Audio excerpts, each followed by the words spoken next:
One of the world's most legendary race circuits, one of the oldest in North America, indeed anywhere, Sebring in Florida. And it is the venue for the fourth race of the Le Mans Virtual Series. The 500 miles of Sebring will be one of the most intense encounters that we have had all year. Hello everybody, welcome to Florida and to the fourth round of the series, the penultimate round. Our finale, of course, will be the Le Mans 24 Hours Virtual in January. We started in Monza in September, October took us to Spa, November, what timing to go to the Nordschleife of the Nürburgring, and December it should be a little kinder in terms of weather and everything else in Sebring.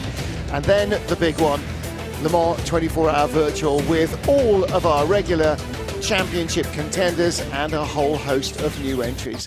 So plenty to think about this afternoon as we get into the qualifying for our race tomorrow, which will be up at 12:30 Greenwich Mean Time. Wherever you are, you can join us for that. That's 07:30 Eastern.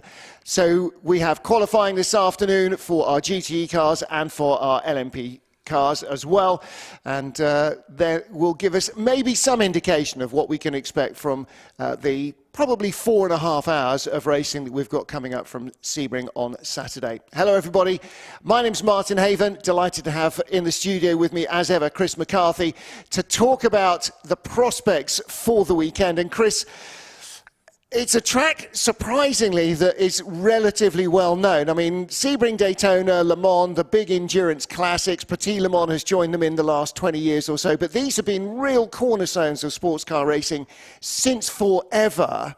But they are really sports car racing circuits. You don't go there with F1 or other single-seater series, but despite that, it's a place that people know pretty well. Yeah, we're used to it on the World Endurance Championship calendar, and we're used to it being that race that takes us into the night and the one that is incredibly bumpy. That's one thing that I'd say it's probably most famous for, isn't it? The last couple of bends, the change in surface that you get there as well. And yeah, I think everyone loves Sebring. It's got a few different challenges to it, and overall just a great circuit to go racing in prototype and GTs. I think anything else other than that might be a little bit scary, but yeah, it's a circuit that we all love, and it provides great racing.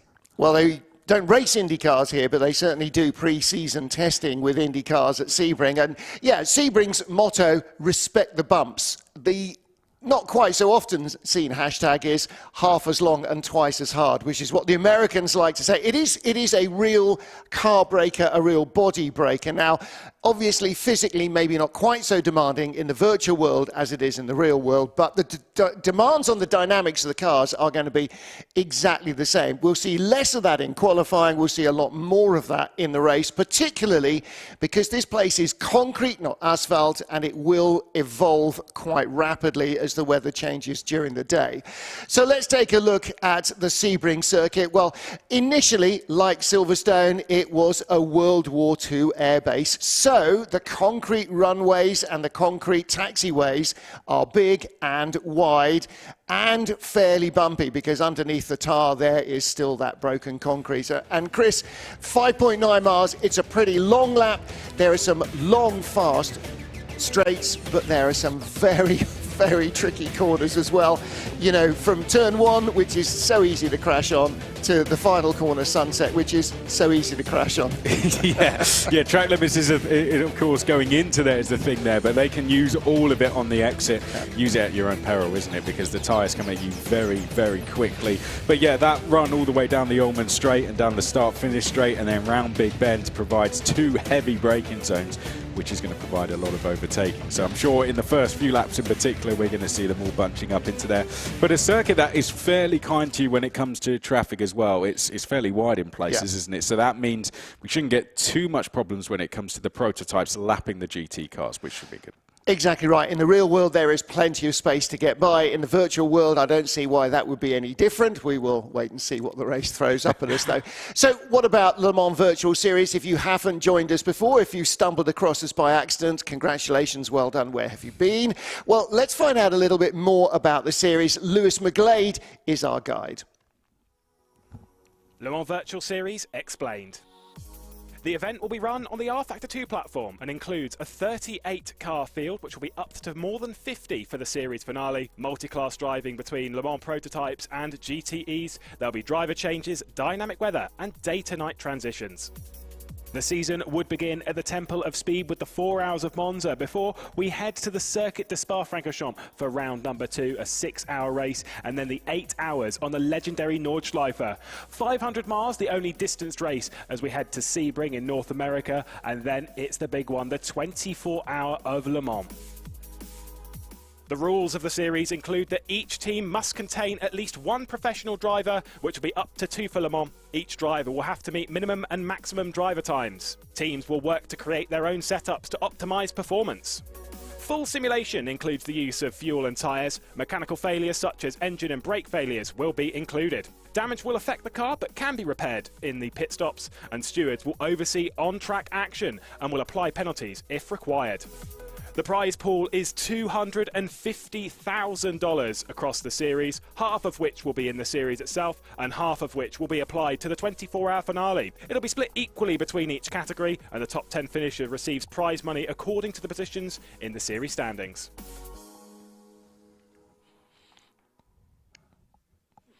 So there you go, cash up for grabs, but actually it's all about the kudos. For the teams, maybe it's not all about the kudos, but it is all about the kudos, let's be honest. So first thing, qualifying, as in the real world, so in the virtual, we will separate our GTE cars and our LMP cars.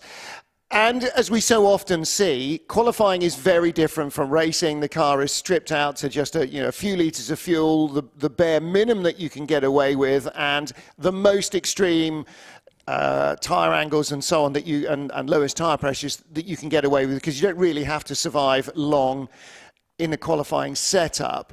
Is that going to change the balance between the cars in the GTE category particularly? I mean, in LMP everybody has the same basic package, and so it's less likely to be a big difference.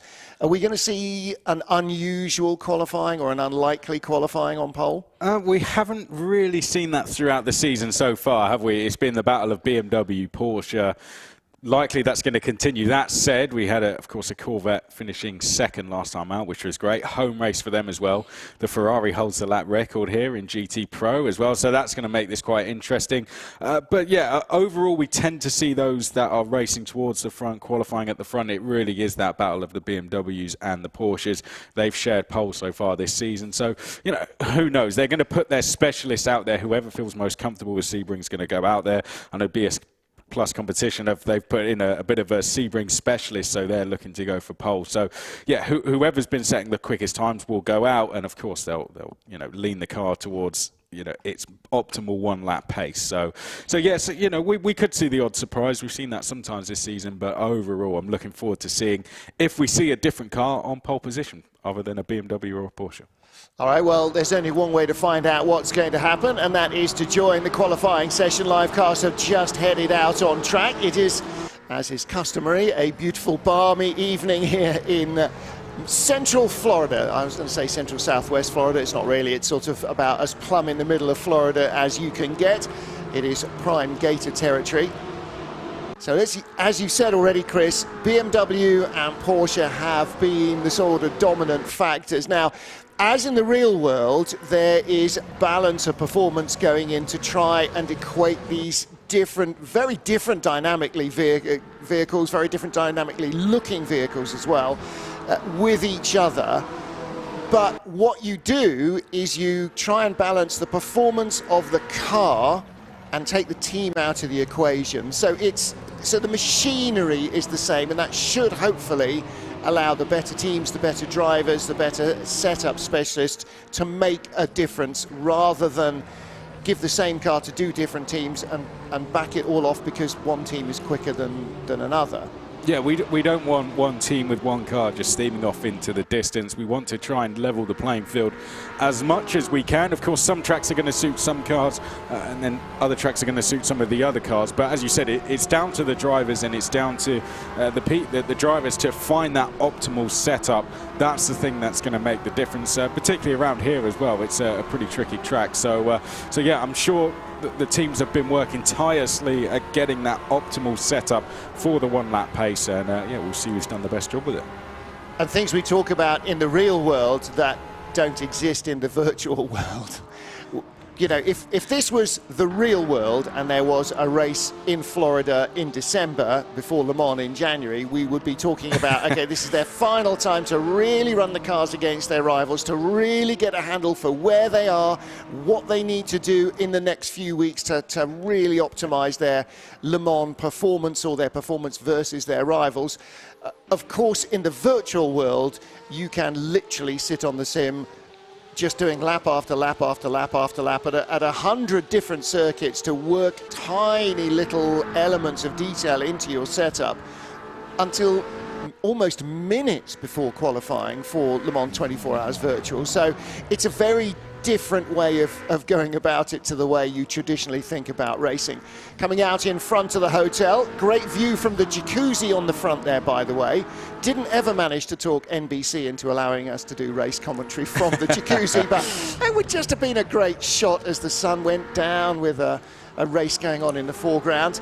Kevin Siggy in the BMW with purple first sector on his first lap out of the pits, but of course that doesn't really equate to anything until you get the flying laps coming in. Who else? Mitchell de Jong in the 91 Porsche. That's the first of the two factory liveried cars run by the Porsche Esports team. And looking here at Kevin Siggy. Now, actually, Mitchell de Jong has gone purple in Sector 1 and was briefly purple in Sector 2, but Jordi Spheres in the 51 Ferrari, that's the FDA car, Ferrari Development Driver Academy, that car has got a purple second sector. So we did sort of look at the Ferrari as potentially being a good race car around here, because in the real world it does have the track record, but that's not necessarily going to translate either into the virtual world or in terms of qualifying. Driver change there. Nick Nielsen, one of Ferrari's up-and-coming young pro drivers, is their pro driver in the car this weekend. So that's going to be an interesting little balance change for them. Yep, so Jordi's back as well. So two drivers returning. That would have left them, you know, the chance to do less, or to do no practice at the Nordschleife and to concentrate on Sebring and Le Mans. So yeah, having the different drivers, that's where that comes into play, really. So I'm sure both of these have been doing plenty of practice in the last couple of months ready for this race. And as you said, Nicholas Nielsen, fantastic driver for the Ferrari guys, and yeah, he's got a very bright future ahead of him. But interesting to see what those guys can do this weekend. Well, you just saw Jordi with his rig. Currently fourth fastest, Mitchell de Jong fastest in the 91 factory Porsche that you see on screen now. Kevin Siggy second in the 71, that's the black and red BMW.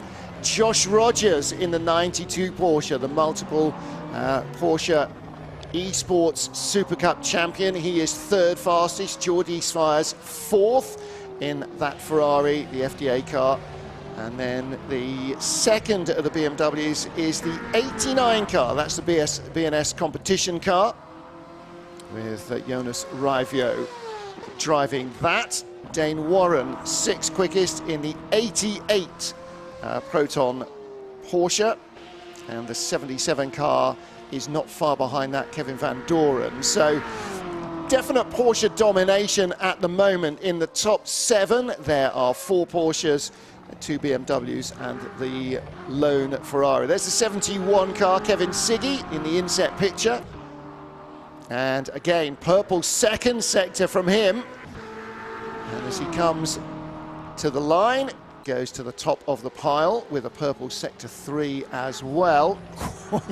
Watch the, I mean, this is, it's not Monza, it's not Silverstone, it's not Le Mans even. It is really quite an aggressively bumpy track, and you do need very busy hands, but you can't be trying to lead the car when it's fighting you. You've just, in cricket and tennis, they talk about soft hands, which is not, which is allowing allowing your body to sort of absorb some of the impact, and that's exactly what you need here. You've just got to be trying to float the car from bump to bump. Yeah, I think with Sunset Bend, I don't think there's like a particular hand movement there. Of course, you've got to turn into the corner, but I don't think you do the same hand movement every 5 laps, for example. It's different every lap. It just depends exactly how you hit the bumps. But yeah, the main thing there you see with the drivers, incredibly relaxed. You know, this is a great opportunity in esports where you get to see them without the crash helmets on, and you can just see how relaxed they are. It's like they're going out for a Sunday drive. So that's the most impressive thing. Here we can see the D station guys as well. Absolutely the same thing in the Aston Martin, of course.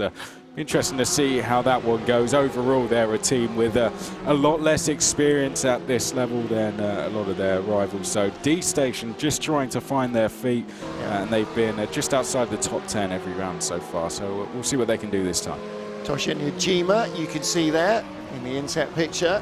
Just a little shot of the 86 Wolves car, Bart Horston driving that. That car is currently 13th on the timing screens.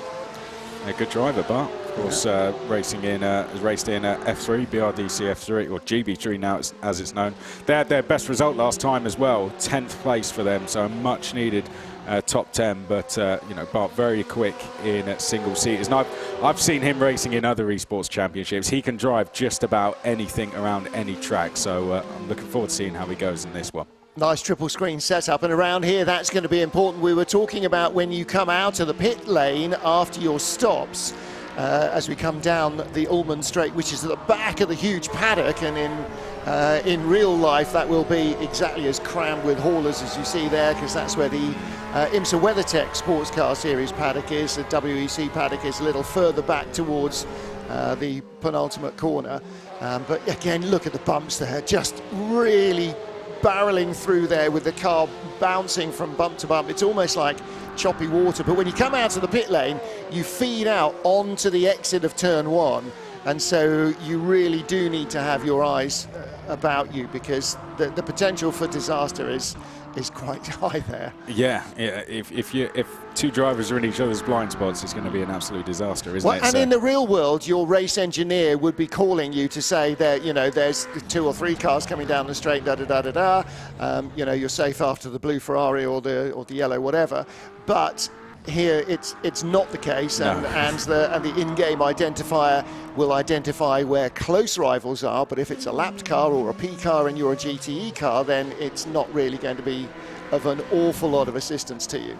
There's not much way around it, though, is it? That's the exit of the pit lane, and you know, that's just what the drivers have to deal with. So it's a challenge, but you know, we need to give them challenges throughout the season. They've been given plenty of them, and that will be one they have to deal with.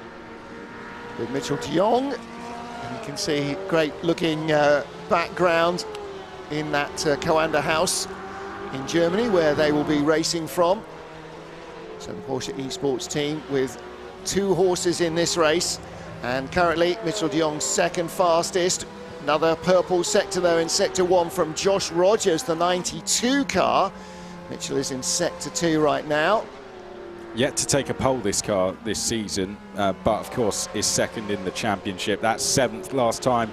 Lost them a valuable few points to BMW Team Redline, so they'll be looking to claw that back here. Of course, after this we go into the big one, and that's where double points are up for grabs. But yeah, these guys I think will be keen to try and get a pole under their belts. It doesn't really count for anything, but yeah, it's more mentally you want that pole position. You want to be the car leading the way when we go racing tomorrow. And it's all about bragging rights. The other thing that you slightly get as the driver who's doing the qualifying is just another feel for the car right on the ragged edge. Low fuel and being pushed absolutely. And do you know what?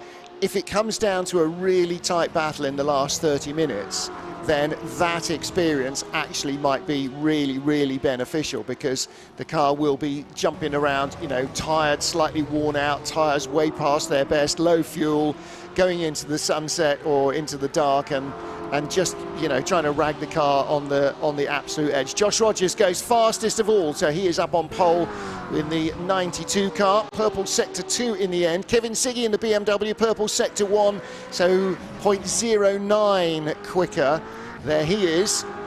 Mitchell de Jong completed another lap which was a fraction quicker than his best, but not good enough. Dane Warren up to 4th in the 88 Proton Porsche.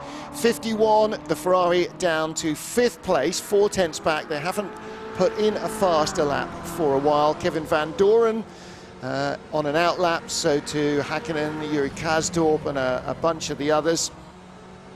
But Kevin Siggy now with not a great Sector 2, not even a personal best. However, if Sector 3 is a blinder, he was only 1900 slower than Josh Rogers has just gone. So 900s up, lost 200s. So that is still a net gain of 700s. Let's see if he's got enough out of the final corner again. Look at the hands in the inset. Oh, look at that. Yeah, that's proper qualifying line there. Going to be very close. And he is on top of the pile, so... Purple Sector 3. That's the thing with someone like Kevin and Siggy's experience. When they're not as quick through one sector, they won't go chasing the time. They'll just stick to what they, you know, the lines that they've practiced, and that's someone with his experience. Someone inexperienced would have tried to chase that time into Sunset Bend and made a mistake. But Kevin Siggy just absolutely nailed it. Well, all three sectors have a different nature, and all of these cars have different strengths and weaknesses. So it may be that they are well aware that the BMW isn't quite in Sector 2 what the Porsche is. So it doesn't matter. So he will only be comparing to what he's previously done in that sector in his car. If he knows, if he knows his car, I was just wondering if he was going to go buy that weaving car. That's the... that's a little bit of a worry when somebody's having a big tyre warming weave and you're coming up behind them. If you know that you are right on the money in Sector 2 and that's all you can get out of the car, then that's fine. You don't worry that the other car is quicker there. You concentrate on making sure that you're hitting all your numbers and you're not letting yourself down on a split that you know the car can achieve.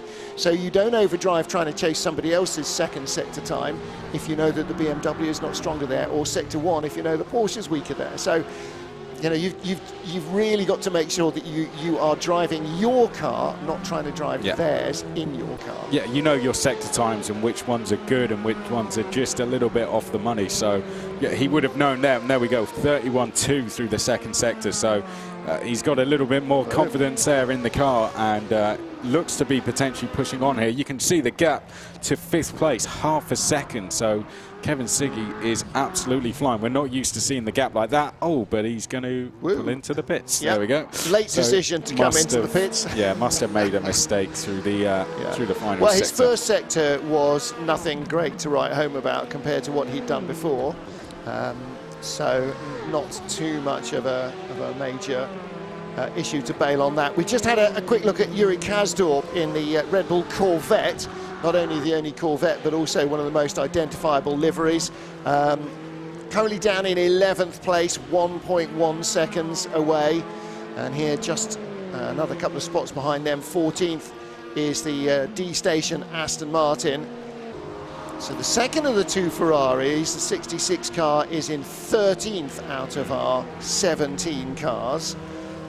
So the Simsa sports car, Gustas Grimbergus, the Lithuanian, is at the wheel of that one at the moment, not maybe finding quite as much pace from their car as the FDA car, which is now still in 5th place. Yeah, of course, we've got that Red Bull was second last time, so really good result to them to to get some good points on the board. And of course, the Tesla team took the win as well. The young lineup down at R8G, 7th on track for them so far. So those two teams are going to be on a high coming into this round. They would have been a little bit disappointed that the gaps are so big between each round. We have a month between each round, but they're still going to be flying with confidence coming into this. They're both carrying very similar lineups into this round as well. Tesla bringing Scott Andrews for this round, first time we see him, so it'll be interesting to see how he goes. But the Red Bull guys, I believe it's pretty much the same lineup we've seen last time. Yeah. Changed the lineup in this BMW as well. Bruno Spengler, the Canadian that you will see, he's their pro this weekend. And Jonas Raivio is, he started qualifying, so I'm assuming he is still, yes he is still in that car. That car is 8th place, the BMW. one of many big names we've got racing. You look at Felix Rosenqvist, Danny Ukadea, Will Stevens as well. Ben Viscal, fresh from podium in F2 down at Saudi. So yeah, it's going to. We've got a ton of good drivers here this weekend, as we do every round. Absolutely so. And the same will be true of the slightly bigger LMP class as well. So there are a couple of driver lineup changes there. We'll talk about those in their qualifying session. What time do we have on the clock? 3 minutes and 16 seconds. Mitchell de Jong, purple, sector 1. Dane Warren for the 88 Proton team. That is a green sector 1, and he's only 0.2 back. But Mitchell de Jong, this looks like it might be a decent lap from him as well. How far back? 31.4. That's actually a pretty decent sector 2. Sector 3, not quite enough to put him further up. In fact, not actually sure that was an improvement for Mitchell de Jong. So lost a bit in sector 2. Car remains third. A few now making final adjustments. You can see them coming into the pits. Kevin Siggy, Dane Warren, Kevin Van Doren, Yuri Kasdorp is in, Najima is in the 777. Gustav Grimbergas has made changes to the 66 Ferrari and is back out. So is Bart Horston. Bart Horston last at the moment on the timesheets in the 86 Wolves car. Both Protons doing well so far, aren't they? 4th and 6th. I mean, that 88, of course, Spa, they would have felt, wouldn't say robbed, but they would have felt very disappointed that they didn't walk away the winners that round. It was a complete strategy that they lost on with the BMWs. But very good results so far, you know, 2 podiums and a worst result of 4th. Oh dear, that's a big slide there for the 89. Eunice Ravio, who loves this circuit apparently, very quick round here, so not surprised to see him slightly over pushing there. But back to Proton, all they need really is a win, and they're going to be pushing towards a championship fight. So this could be a real crucial round for them. So looking at the 9th place car, Jack Keithley in the BMW, green sector 1, a 41.8. Purple is currently a 43.8 is a 43.4. So as you can see, 3,500s away in sector 1. Sector 2 is not a good one even by his standards. So he'll have to start again at the end of this one, heading down into Sunset, which is one of the longest, nastiest corners in the business, I think, really. Yeah, coming in. So that could be that session done, isn't it, for those guys? So 9th at best. They're in danger, aren't they, of dropping back a couple here. Kasdorp's not far behind. Najima's not far behind. They're coming out. D-Station showing some pretty decent place. The whole of that midfield from 6 down is anyone's, isn't it? You find a couple of tenths there and you're going to gain 4 or 5 places. Yes, that's absolutely right. Here's the 88 then. Dane Warren. Yeah. 1 minute 12. Don't slide too much. That would have having a massive weave. Yeah. Corvette coming towards us. There's going to be a bit of a queue, isn't there, forming out that last corner, I think. Yeah. If you don't want to be at a flying lap in sector 2 right now, you're going to be greeted by a queue of cars. Yeah. Checker flag is out, so these are the last ones that will count. Mitchell de Jong 3rd place in the pits, Dane Warren 4th place in the pits, so that's the 91 Porsche Esport team in the 88 Proton car. So it looks as though the battle for pole is between Josh Rogers and Kevin Siggy. Neither of them have got a good lap going at the moment. Checker flag remains out. There is Josh Rogers. Just waiting to see what he does through the first sector. 43.8 is it through there, and that's nothing to write home about, as you said. Definitely isn't. That's 4 tenths off. Is the fast first sector. Yeah, and he could bail this lap because he's 4 tenths down in the first sector alone. There's only 2 cars currently that have got a better lap going. That's the 777 D-Station Aston and the 87 GR Wolves car. And Yuri Kazdorp gets a green sector 2, so that's a personal best for the Corvette. Okay, that's still dropping 6.5. It's still dropping 1.1 seconds on this lap to the leader. So since they're currently 0.94 behind, it's not helping him much. Tajima, though, is on a personal better lap. What does he need to produce to move up the, or Najima rather? Second sector, he needed a little bit more there. However, if he found 2900s, he would move up the order. He does not, because who just did jump up the order? Okay. Yeah, Najima up to 7th. Oh, yes. Great time there. Right, that's a good lap. And that is the final lap that counts, which is almost a song. Yeah, that was a really good lap, wasn't it? That's their best. Yeah, so lost for words 0.7 away. No, yeah. Final sector is what really sealed it, Wow. because the middle sector was a little bit wayward, and he was already looking like he was going to be the better part of a second off, and he was 94 hundredths off in the previous best. So actually, he really found something in that final sector. They've kept consistency in that lineup, and they've just been working on getting better each round and building towards the last race. They're pretty much the only ones in that Aston, aren't they? And that's a really good time. They haven't been in the top 10 yet so far in terms of results. So yeah, they've clearly been working hard in between rounds, and yeah, fair play to them. That's their best result by far in qualifying. Well, I think if you're coming into this as a relatively inexperienced team, and they're not Porsche Esports, Red Bull Racing, or IOG, or anybody like that. So yeah, having the same guys working together, you just develop that working relationship, same as a driver and his engineer, or a team of drivers and their engineer will do. And so I do think it pays dividends, particularly if you are relatively new and trying to catch the guys in front. Consistency always helps. Yeah, I think that you got to know who you're racing against, aren't you? Porsche and Redline guys, the amount of experience they've got, and the facilities they've got, and the time that they've got. So D Station, I have to know that they're not really racing those guys. They're racing a potential, trying to get towards the top 5. Maybe your Protons and Tesla and people like that is the guys who are there. Do you know what? On that qualifying result, they probably are, aren't they? Yeah. When you're 7th out of 17, you're definitely up at the sharp end. Let's take a look then at how the results came through, with our final qualifying result for GTE.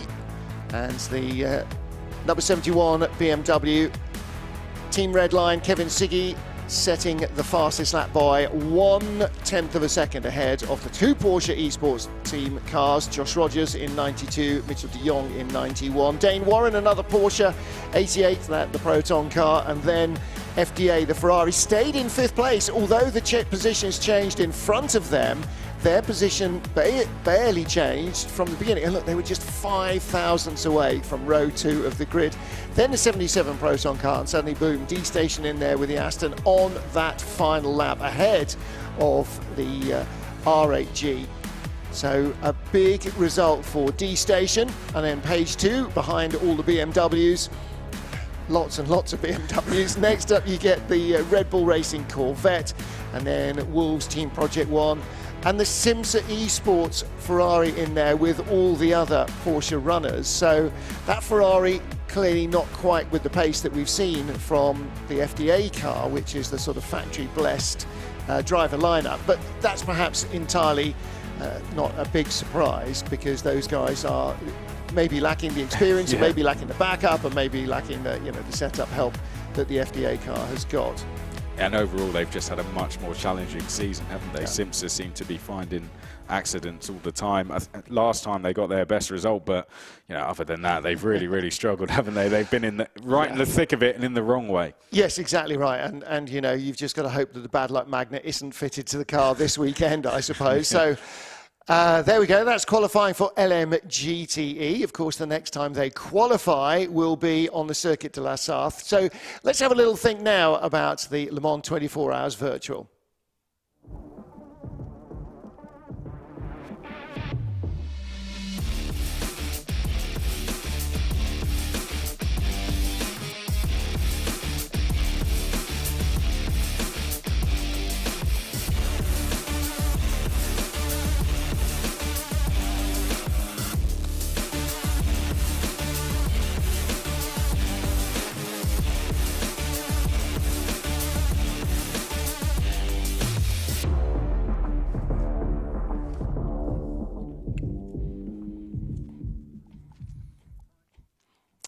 So the Le Mans 24 Hours Virtual, we're getting the band back together in January. It doesn't really seem like it was half a year ago.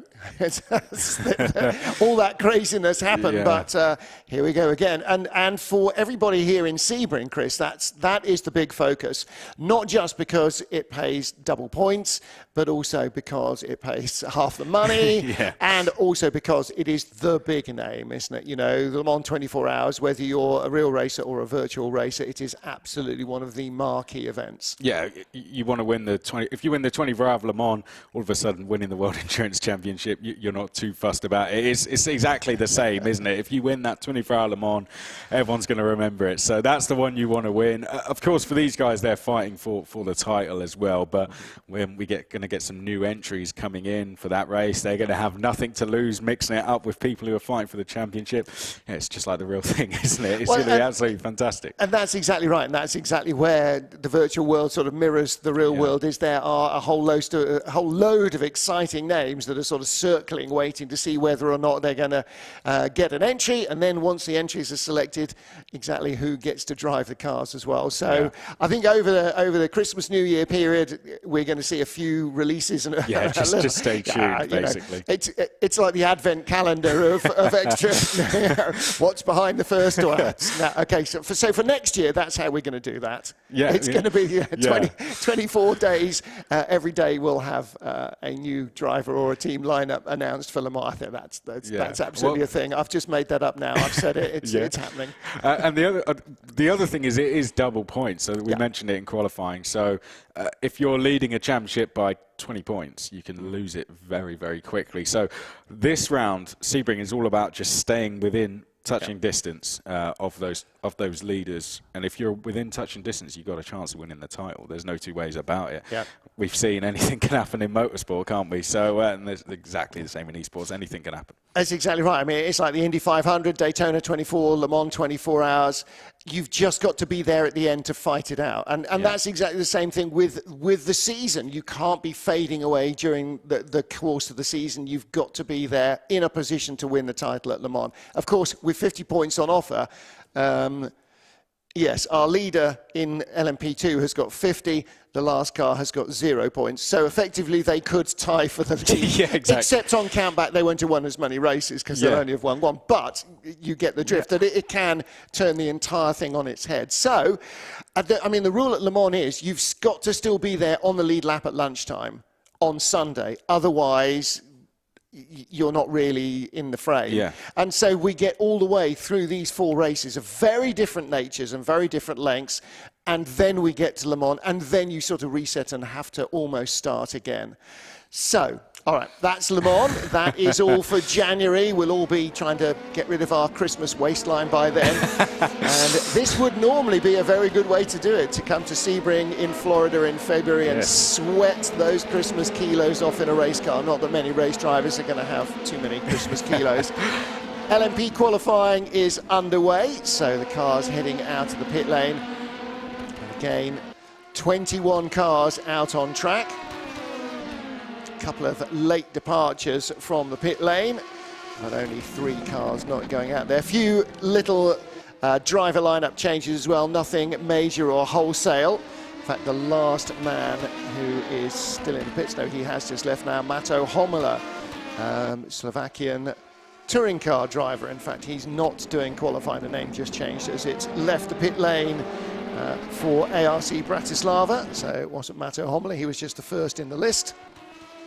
So everybody trying to build up to speed, get a little speed into their mind, get a little heat into the tyres. Look at the team red line car, 1, 2, 3, that leads the points. 7th in Monza, victorious in Spa and at the Nürburgring.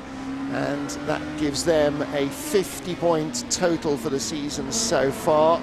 So Bonnerhaus at the wheel, and with that, anything they gain here, any points at all that they gain here, just help them creep a little further from not their closest rivals, but their most distant rivals. The more they can get, if they can get half a dozen points here even, then suddenly about a third of the entire LMP2 field can't beat them. Yeah, and it's the top 7 I think we're realistically looking at, but the 2 wins for them is what puts them in the championship lead, even though they finished 7th at the first round. It's those 2 wins, just shows how valuable they are. But they can afford to finish, 4th or 5th here, and as you said, bring home half a dozen points, and still go into that final round with every chance of being one of the favourites to win it. So yeah, they're in a very good position, and when you're in a good position like that, naturally you're more relaxed and you just drive even better. Well, of course, they are leading, but they are only 3.5 points ahead of Floyd by Collis. So, how many for victory here? 25. And for Le Mans? 50. So, 75 points left. They're 3.5 clear. It's not much of a margin. There's not really many ways of slicing that and saying, yeah, we can just sit back and relax on this. No. That's not even a 1-goal lead to defend, is it? No. That is absolutely... Everything is so. They're 50 points ahead, and we're talking about 50 points for winning Le Mans. There are 75 points on the table. So Williams Esports, who are last of our teams at the moment in LMP, could still win it. They could be champions. Okay, it's less likely than somebody in the top half dozen, but I mean there is a phenomenal amount. There are a massive amount of points still on offer. The gap between first and second at Le Mans is what, 14 points? Is it? Yeah, that's a good question. Yeah, it's 14. So if they're not 14 ahead by the end of this round, then it's winner takes all, isn't it? Absolutely. Well, from second place, yes. Yeah, absolutely. It is going to be phenomenally tight, I think, by the time we get to Le Mans. Nobody's going to have, I mean, no positions are going to have even remotely enough. What's happened to Nikolai Wisniewski in the number 1 car? That was just setting a quick time and has stopped. So that's the Rebellion GPX Williams car. They were 3rd in Spa, but he's just had a little drop down the order. He stopped in the second sector, isn't he? So I'm not too sure what has happened there. Hopefully it's nothing terminal, and we will see him. He's just gone purple as well, hasn't he? Through the first sector. So. All right, we'll talk about things that we can see and that are moving. Red line with Danny Junkadella, Jeffrey Rietveld, and Mikkel Schmiedel. That is Rietveld, who has just set the fastest lap of this session so far.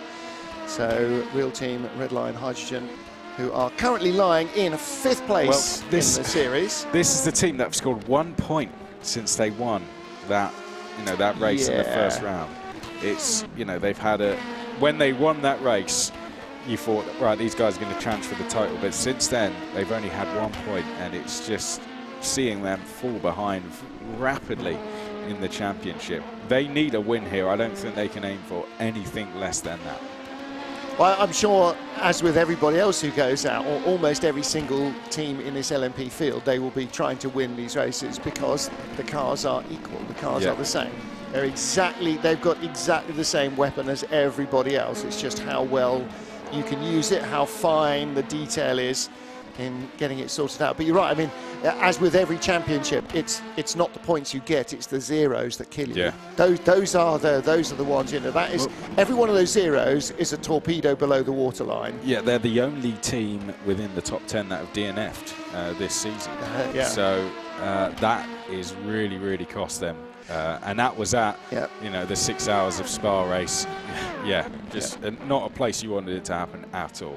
Well, they are actually the best placed because they're still in 5th place because of that victory. But number 14, Race Clutch Alpine, they're 9th in points. They've only scored once.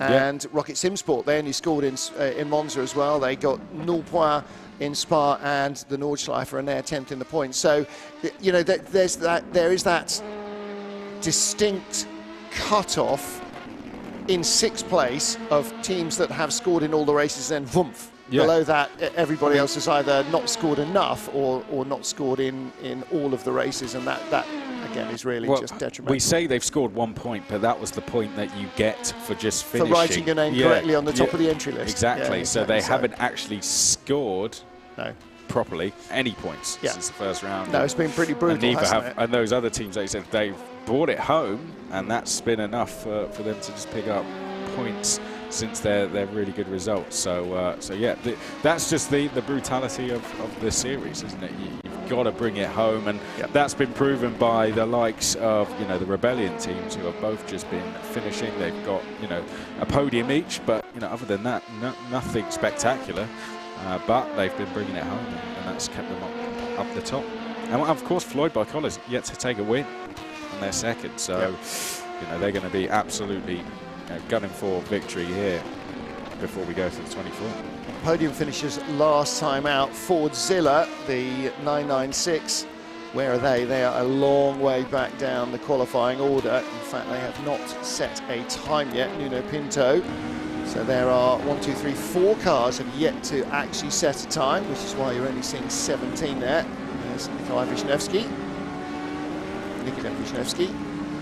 the number 1 Rebellion GPX Esports car. So they're joined by Agustin Canapino from Argentina this weekend. He is their pro driver. So Nikodem and Kuba Wisniewski in the number 1 Rebellion GPX Esports car as ever. And that currently is, way down in 17th. So this is actually his first flying lap. And the second sector is not a brilliant one. It's coming up to the halfway point, isn't it? They'll want to get a move on. Yeah. We've got Erhan Yayovsky, of course, in the 8 as well. They've just set a personal best, a team that have been on the recovery since that first round that they won't want to remember too much, when they were leading from pole and then had the crash coming out the Roger chicane, wasn't it? And that's where it all went horribly wrong. Well, they just jumped up into 5th on that last lap, so that was a good opening effort from him. I think they could really do with a podium for the 24, just to get their confidence up a little bit. Oh, of course, put some points on the board, but they'll just want to get that, I think, just to take the pressure off a bit going into the 24. So right now, 70 Real Team Hydrogen leading from GPX Rebellion Williams in 2nd, and 1, 2, 3 are points leaders. Team Redline 3rd. And a change as the 22 car goes to the top of the pile, the GPX Rebellion Williams. So number 22 car with that fastest lap. And they've been joined by David Pittard, British GT racer this weekend. Joins Yuri Toman and Marcel Cincic, who's just set that lap. So Jonas Rietveld in the pit lane in the 70 car. And as he stopped, so he was pipped. Bonnerhaus 3rd, Erwan Yayovsky 4th fastest in the number 8 R8G car. And yeah, 2 top 6 finishes since that DNF, or 12th place finish. But not exactly a hatful of points for coming, where were they, 8th and 9th? 4th and 5th, yeah, so not big scoring. There's Cincic. It looks like this 65 just had a nice jump up there. Panis Racing, Ottaviani, up into 6th place. So good time from them. Best result of 7th so far this season. So and looks like they moved up to 5th, just make it even better. James Baldwin as well for Yas Heat, jumping up to 6th place. Yeah, they're a team that really could do with some good fortunes, because they've had absolutely none so far this season. As Erhan Yayovsky now goes up to 4th. Yeah, currently 4th fastest at Erhan Yayovsky, and that number 4 car 2nd in the points, as we said, 3.5 back. They've been 3rd, 2nd and 2nd.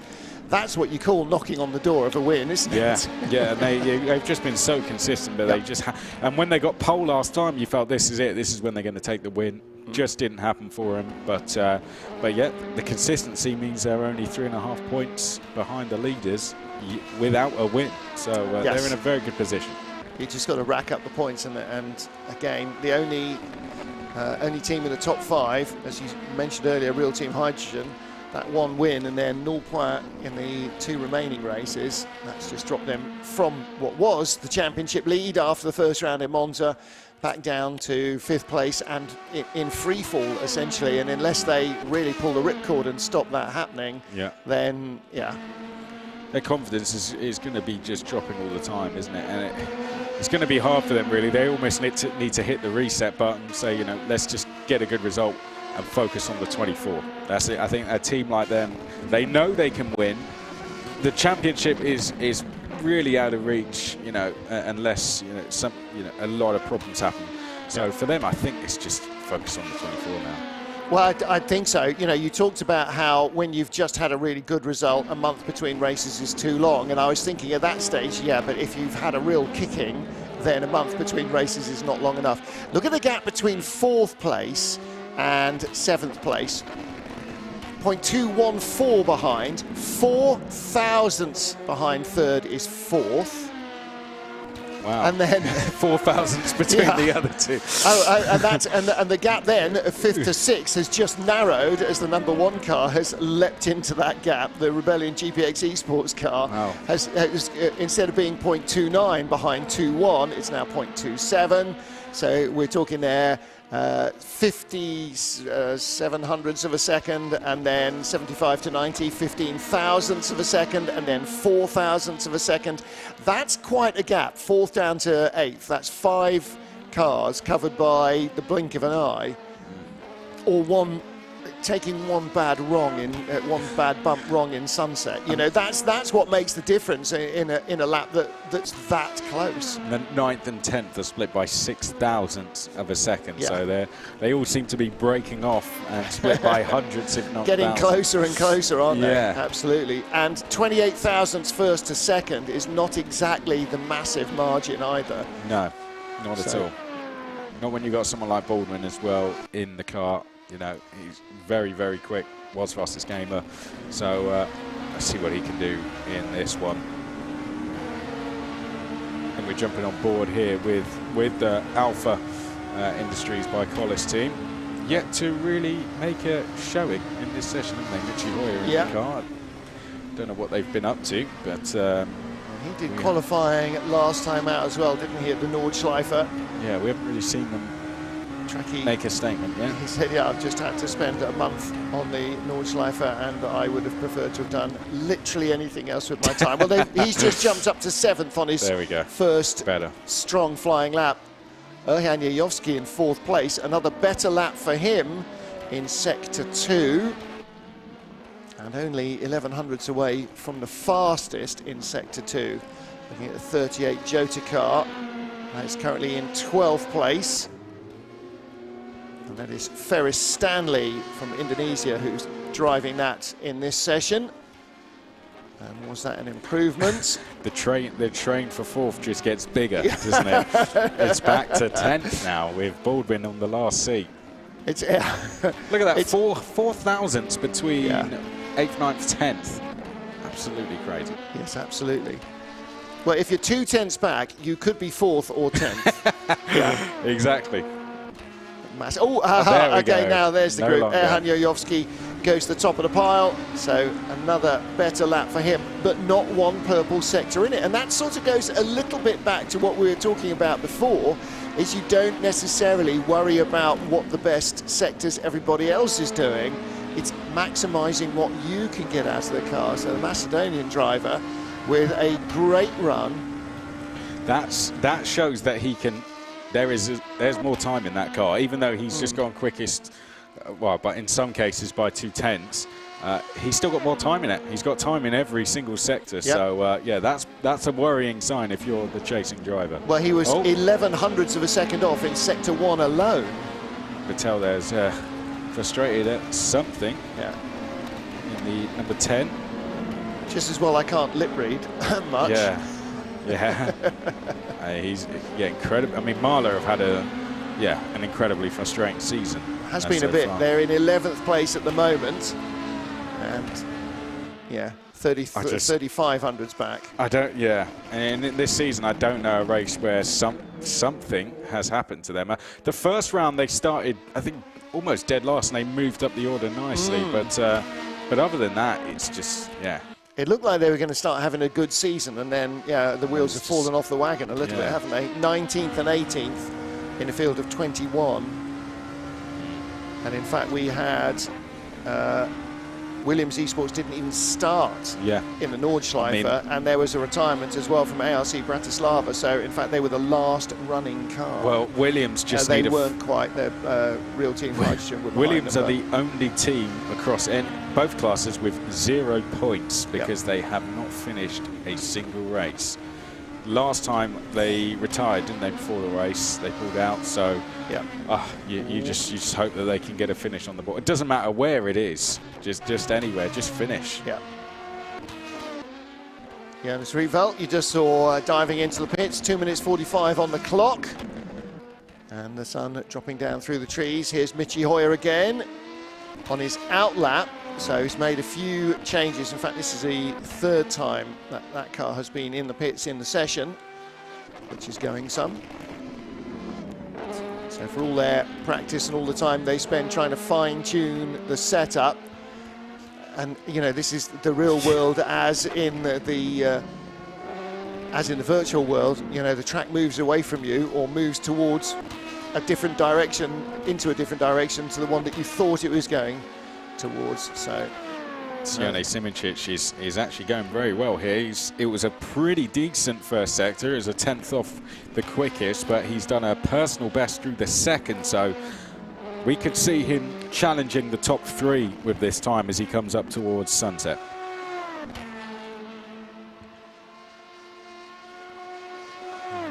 Pit lane has emptied as if somebody's pulled the bath plug out on it. All right, let's see what Simoncic can do. He's just been passed by Wisniewski, yes, he but has, I think he might move up from 6th place as long as it, well, only to 5th. Swap back. Wow. But look, retook that position. There's less than 2 tenths between the top 6 now. It's just getting closer as the session goes on. Well, those two, Simoncic and Wisniewski, 0.167 and 0.181 behind. So what's that? 13 thousandths of a second. And then what is it? Another 8 to the car ahead to Bono House. Yes, it's ridiculous, isn't it? 42 thousandths. Erhan Jajowski looks as though he's coming out. Bailed, So he's going to go for one more flyer. It looks like that's people coming out. Replay here. What's going to happen here? This is the car that's... So that's Jajowski. Oh, there we go. And takes out the advertising board. Nice. Less stopped and more, Well, he had just gone, briefly to 5th at that point, but took a little bit too much speed through that first corner. The team doing very well this season, though, the Rebellion GPX Esports team. Here's Baldwin in the Yas Heat car, who has done a personal best through the first sector. Second was pretty good as well, so let's see what he can do here. Oh no, is that WRT? I think that was briefly off, but sector 1 was 3 tenths adrift though for James Baldwin, so he's going to have to be better than anybody else in sector 2 and sector 3 to make up for that. Let's see what he can do. Up to where he's going to be the first to take the flag. He will be under the flag stand, where he makes up a couple of spots, goes ahead of Michi Hoyer and Alessandro Ottaviani. And Chinchik has just gone quicker than anyone through the first sector. Purple sector 1 for the 22 car. It was R8G who are leading the way, so they're out. So that opens the door, doesn't it, for Chinchik to potentially steal pole here right at the death. Yep. And here he is. And Jonas Rietveld. Don't know, maybe. It's a good second sector. It's a good second sector. It's not a brilliant second sector. This is going to be our pole sitter, isn't it? I think this is going to be. Unless he really makes a poor fist of this. Not a great second sector, not as good as he has done so far. So it all depends on Sunset Bend, whether he gets that right or whether he sticks it in the tyres. There's a 10th in it, I'd say, as we come up to the final corner here. Well, he needs 43 thousandths to go better than pole position. And that would take pole by 1,000th from Erhan Jajowski. Jajowski probably watching with slightly bated breath. What about Chinchich?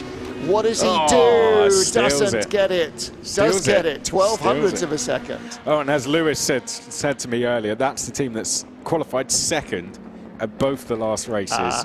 And now they take pole position and their first of the season. Well, that's pretty impressive. GPX Rebellion Williams grabbed pole position in the death by 12 hundredths of a second, and 3 hundredths behind them, the number 70 car. So gaps are not exactly huge.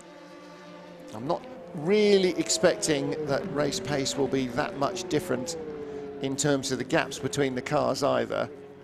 There will be some who have got fractionally more out of it in qualifying, Chris, but in the race it is going to be very close, very intense. We talked right at the top actually about, because this place was designed not to take 1950s race cars but B17s and so on, it was built big and wide, and airfields like Silverstone tend to be open and flat. They have nothing in the way of crippled aircraft, because otherwise it's landing a bit difficult.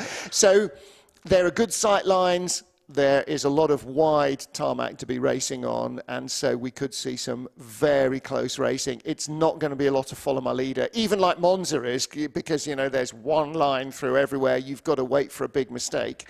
Here, a slipstream and a bit of bravery could make a big difference to how your car ends up compared to maybe what the package is. Yeah, I mean, heading down the Ormond Straight, you know, that gives you a chance going up to Sunset Bend or to close the gap. I think you have to be very brave into turn one, but I think the hairpin's probably where we're going to see most of the overtaking coming around Big Bend and and heading down to there. I think that's going to provide the most. But yeah, with it being that close, there's any one of 11 cars, I'd say, that can finish on the podium. Which order they finish in will be revealed tomorrow. But so who did not, out of our lead group, where was the 70 car? They were third.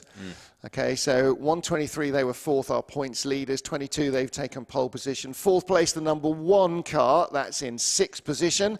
Fifth in the points, number 70. Sixth place, 444, they're down in 8th. Michi Hoy getting it up into 8th place. Yeah, disappointing for them. Yeah, it's final lap, slightly, and the closest they came to a podium is 4th in Monza, so they could, you know, they could really do with the points boost of a podium finish here. And then 65, the Panis Racing car, 9th position. Where are they in the points? Now, that's actually, they've sort of outperformed their points finish so far. They're 11th in the standings. And then 10th in qualifying is the 38, which is a long way down. The Jota car in 17th place in the points. So actually, again, that's a much better qualifying performance than their points position would suggest. So hopefully that's maybe a chance for them to turn the corner. They finished 15th in every race, haven't they? We've seen replays of Jota a lot, but for the wrong reasons. You know, they've been involved in all sorts of accidents. You know, not saying that that's all their fault. It's just been a bit of an unfortunate season. But yeah, how do you come back from that? Really, Ferris Stanley, who returns, is put them 10th, but it's a hard one for them. They're just going to be focused on Le Mans, but they'll want to get a good result under there. But one thing we haven't really mentioned is with every place you get more money. So the money goes all the way back. So of course you want to fight for every single place, because it's going to come with a couple more $1,000. So. Absolutely, and whether you're a small independent team or whether you work for a big setup, then it does all help.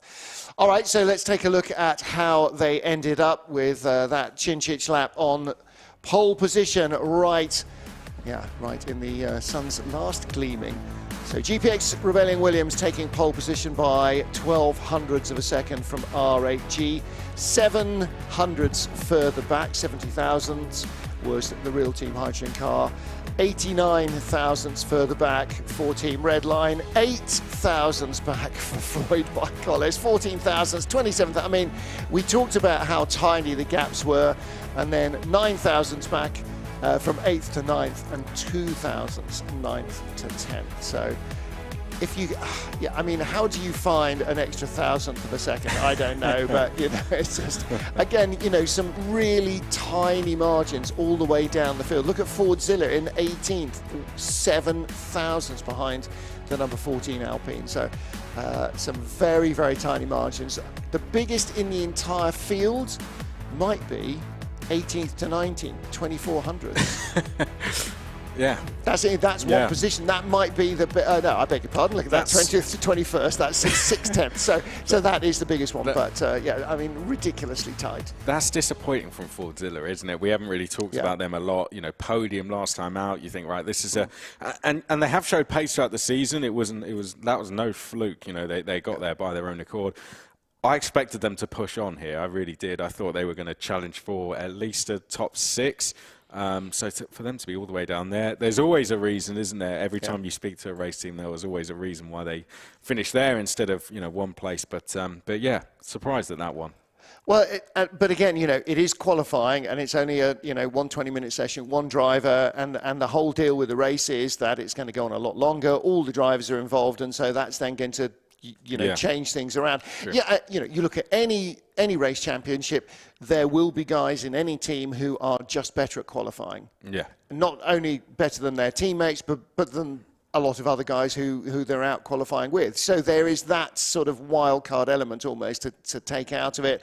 Then you've got to throw in the pro drivers, some of whom are good sim racers, some of whom are reasonable sim racers, and some of whom will hope to be reasonable sim racers with a few more races under their belts, but are in it. So the race is a whole different thing. Yes, it gives them a great grid position, particularly if you're right in the first couple of rows. You've got a very high chance of not being eliminated early on. Yeah. If you're in the sort of middle to the tail end, then things could get a little bit more squirrely. But does it tell us who's going to win? Probably not. No. But it tells us who's going to be mainly in the fight and who's in the danger zone. Yeah, absolutely so. All right, so that is qualifying done and dusted. Don't forget that we will be back at 12:30 GMT, that is 07:30 Eastern, for all the action from race 4, the Sebring 500 miles. But there is actual race action this evening, so let's get into that.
So qualifying for Le Mans Virtual done. Now we have the race for the Le Mans Virtual Cup. The final race of the season, because this is the race that decides the 2 drivers that will qualify through to race in the 24-hour of Le Mans Virtual in January. And joining me, as ever, is Lewis McGlade. Lewis, we've had 3 races so far this season. Those 3 races have decided what our grid will be for this race. Other than that, they count for absolutely 0. We have the top 30 of hundreds and hundreds of you that have competed, and thanks to all of you that have. But now we have those top 30. We know the grid. We're going to go racing around Le Mans for 45 minutes in LMP3 cars, and only 2 are going to go through at the end of it. It's going to be absolutely fascinating. Absolutely superb indeed. I mean, we've taken a very swift trip across the Atlantic, but still, we are arriving to the Circuit de la Sarthe for the final race of the Le Mans Virtual Cup. It's been a fantastic season throughout. We've had to fight our way through leaderboards, as you were saying, Chris. The 3 races been decided by those leaderboards, getting them onto the grid, then a 45-minute race. Like you say, that up to this point has mattered a lot. And now we hit the track, it matters for nothing. We are hitting the reset button. It is just a flat-out race around the Circuit de la Sarthe. The top 2 go through. That's it. Yeah. No pit stops or anything like that. This is going to be decided, you know, race for race on the circuit. We saw people coming into the pits at the first round and quickly found out that, you know, they hadn't put enough fuel in the car. But this is a race that anyone was able to enter on R Factor 2. Of course, this is our final round, so we only take the top 30. We've got 5 or 6 in reserve just in case some people can't join us this evening. But the first 3 rounds, it was open to anyone who would go in and qualify. We tiered the drivers each round, and yeah, overall, you know, the points that are scored means Luca Di Melio is going to start on pole position for this one. How do you feel now if you're Luca Di Melio? You know, you've done all the hard work, you've got some race wins, you've got yourself on pole, but you know that only the top 2 are going to go through. And in the last race, he finished down in 4th at the Nordschleife. He might argue that he was just being a little bit patient and being sensible. But how is he going to feel coming off the back of a 4th place coming into this one? I mean, you've got to think a lot of these drivers will take what happens at the Nürburgring as you know, it's the Nordschleife. It's a special, it's a one-off kind of track. The race almost matters less because it really features the Nordschleife specialists. And so for Luca Di Melio to have finished 4th there, the other 2 results over the season was a win back in the first round at Monza, which was a fairly contentious round. You know, a lot happened and there was a lot of drama. He managed to break away from the field, and that was the largest winning margin we've seen all season, was in that first round. It was quite a small winning margin at Spa when we saw Janis Brakshock take that victory. That was ahead of Luca Di Melio. So first and second on fairly standardised circuits. Then we headed to the Nordschleife where it was 4th. Fair enough. That race being won by Jimmy Nasula, who moved up from 10th in the standings up to 4th. Fantastic stuff from Nasula. I'd say for Di Melio, you've still got to be confident. Surely you're coming into this with confidence. You know how fast you are in this car and has raced quite a bit around Le Mans. And so, you know, it's still got to be fairly confident. You know you've got to finish in the top 2. The problem is we know what style of racing we're going to get today, and it's lots of slipstream, which does genuinely mean anyone can win. Yeah, so your top 10, let's just run through that. We've got Di Melio, Brakshock, Christopher Hookfeld, who's been there or thereabouts every round. Jimmy Nasula, as Lewis mentioned, won the last race, so coming in high in confidence. Remy Delorme, David Kalashai, Henry Sinnick, Darius Andre, Cameron Barker and Tom Stevens are our top 10. Other than that, you know, they've got a little bit of work to do, but anything can happen. We could see an instant at the front, and all of a sudden that could open the door. Lewis, you're sat in that race. Let's say you're Janis Brakshock. You're starting on the front row. What's your strategy going into this race? You've got 45 minutes. Everyone's in the same car. By the way, they're all in the same LMP3 car, and it's a fixed setup as well. So it's, you know, it's as fair as it can be, basically.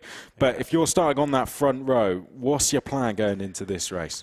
It's not easy. It really isn't easy. I mean, we've said this before with Luca Di Melio starting from pole position, and he's worked for 3 months to get that pole position, and it's kind of the pole position it doesn't really matter that much. And it's the same for the front row. I mean, anyone up the front end, all you're doing by starting higher up is you're eliminating or rather reducing the risk of being involved in the carnage that could happen potentially in that mid-pack. Remember as well, it's a standing start here in the Le Mans Virtual Cup. We're not rolling on the start.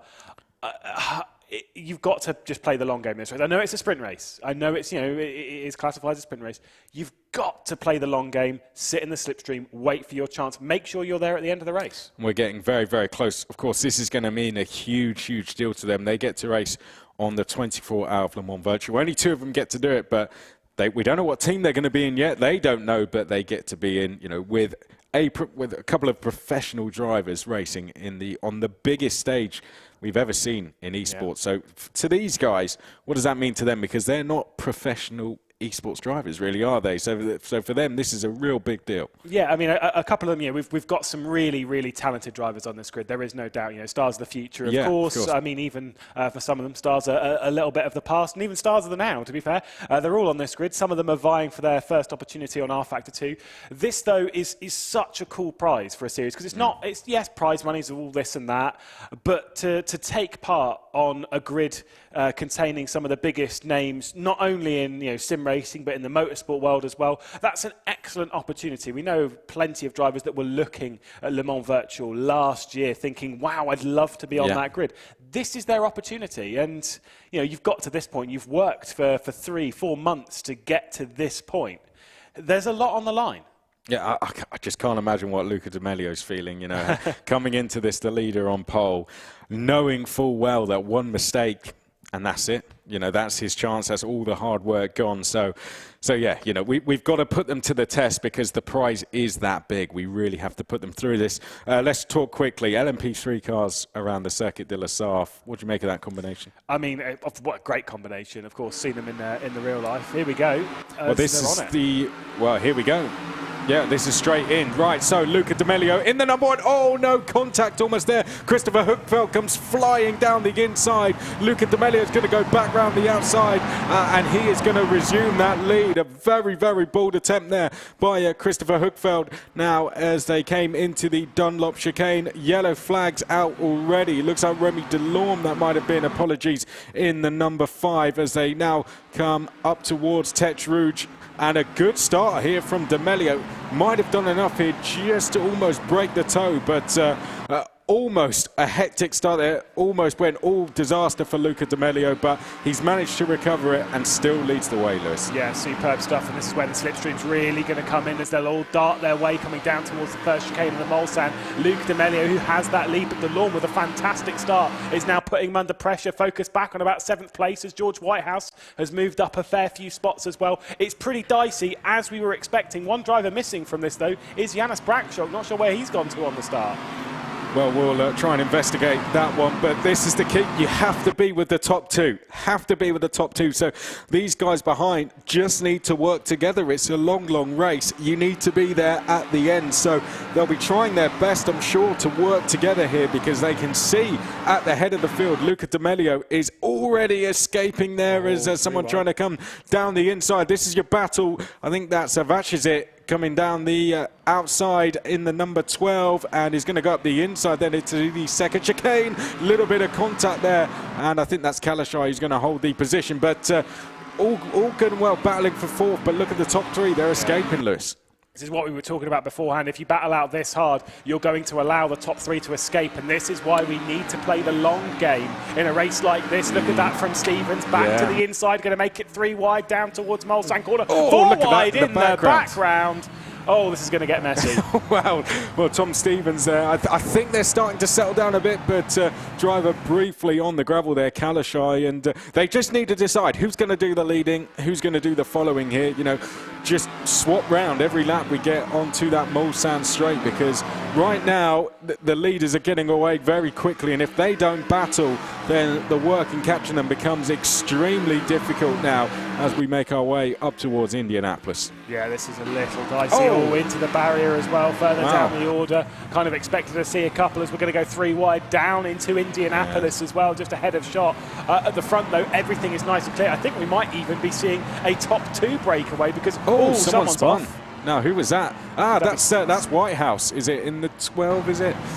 We'll confirm. Whitehouse is being shown in 7th place. I think that might be Barker, actually, just outside the top 10. In fact, no, that's all the way down in 23rd. Apologies that we are seeing someone having a spin there. But out front, I think you might be right, Lewis. I think a potential top 2 breakaway. Yeah, we'll have to wait and see what Delorme can do about Luca D'Amelio, but D'Amelio is already putting the pressure on the rest of the pack. Christopher Hookfeld's just about enough to keep in touch at the moment, but that big breakaway down towards Kalashai, back towards Stevens, Karas as well. I mean, Stevens was right in there, was very, very tight. Tried making it 3 wide at one point, which is probably not the wisest call when you're trying to close down on the leaders, but sometimes you just got to race and you've got to try and go for track position.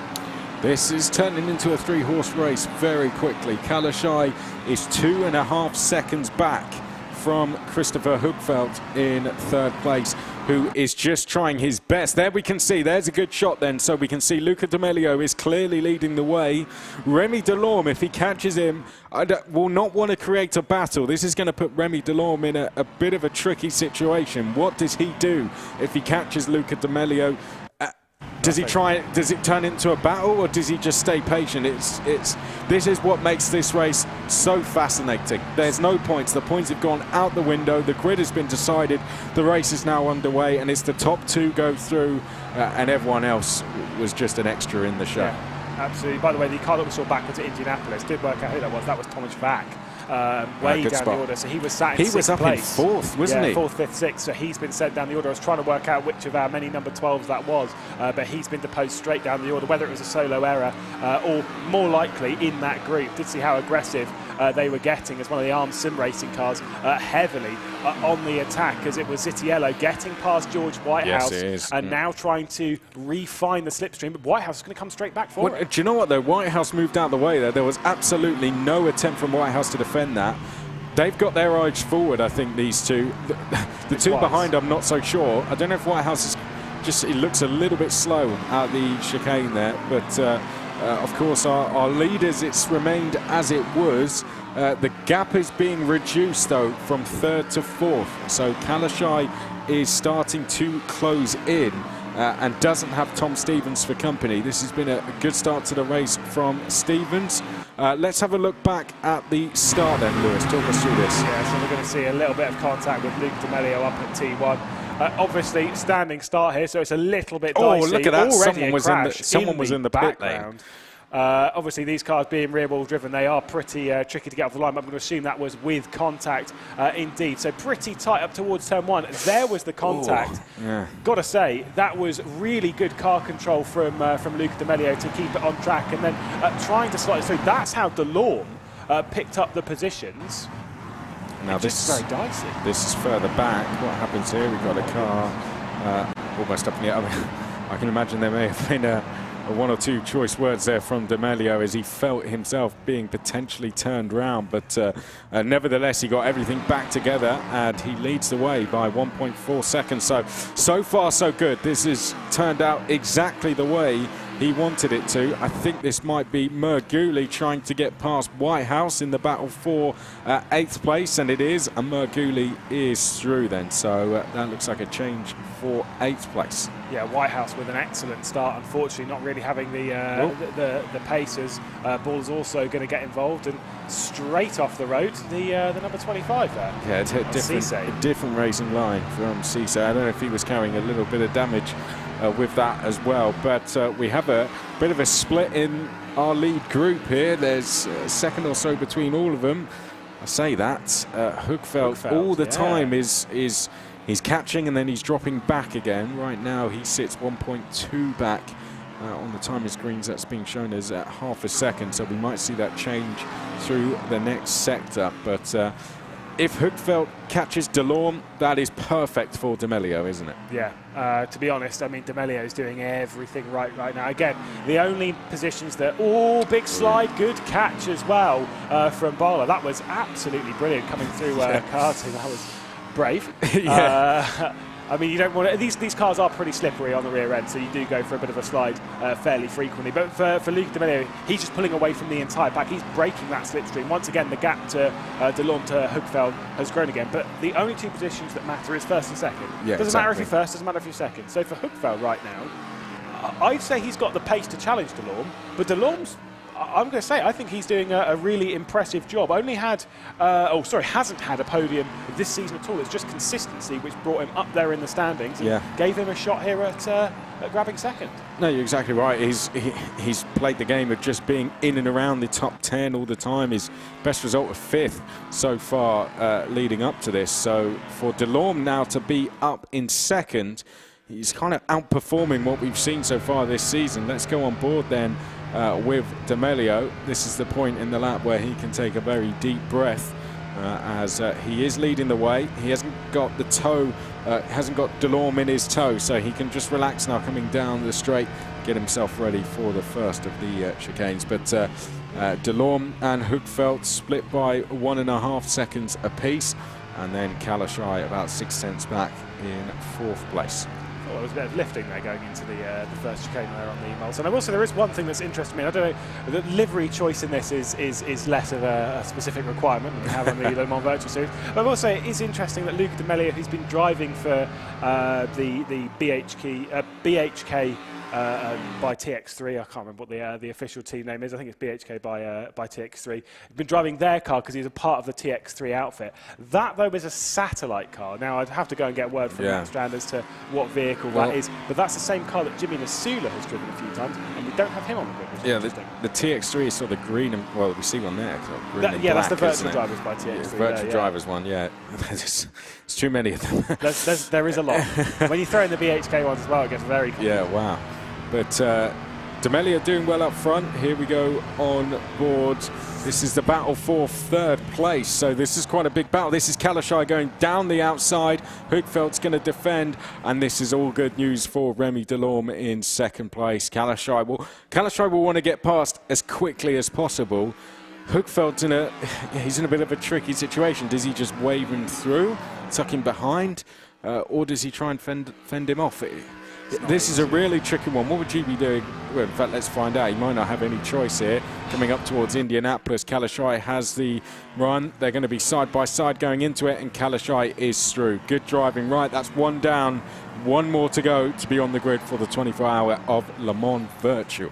Yeah, I'm not sure what I'd do in this scenario. It really isn't easy. I mean, Kalashai's very, very fast at the moment, and he does seem like he has got the pace to 100% catch Delorme, as these gaps do seem like they're closing in a little bit. Yeah. A bit of a slide in the background there from he catches, you're in the fight. Exactly. That's why it's kind of like, how do you want to do it? How do you want to play your cards right now? There's no real need to fight. Thankfully, in that move, it was a pretty slam dunk move. It was going to be dealt with. There was no question of could I fire it back down the inside into Indianapolis. It was just done. Yeah, I'd be a bit more patient. I'd allow it to happen. Hey, maybe from a driving perspective, you're sat there thinking, hey, look, Kalashai, you might catch Delorme. Might have a bit of contact. Here's a bit of side-by-side into Porsche curves. Best result of third at the opening round for Kalashai. So he's been in the top three, never been in the top two. So this would be a good time to get that first top two finish. Hoogveldt can afford to just tuck in behind him now. Let's go and catch Remy Delorme. And as we've said before, that is all good news for Luca D'Amelio. They'll fight that one out. If the Kalashai gets to second, they'll fight that one out. Now someone's in the pits. Yeah, I think it's Barker.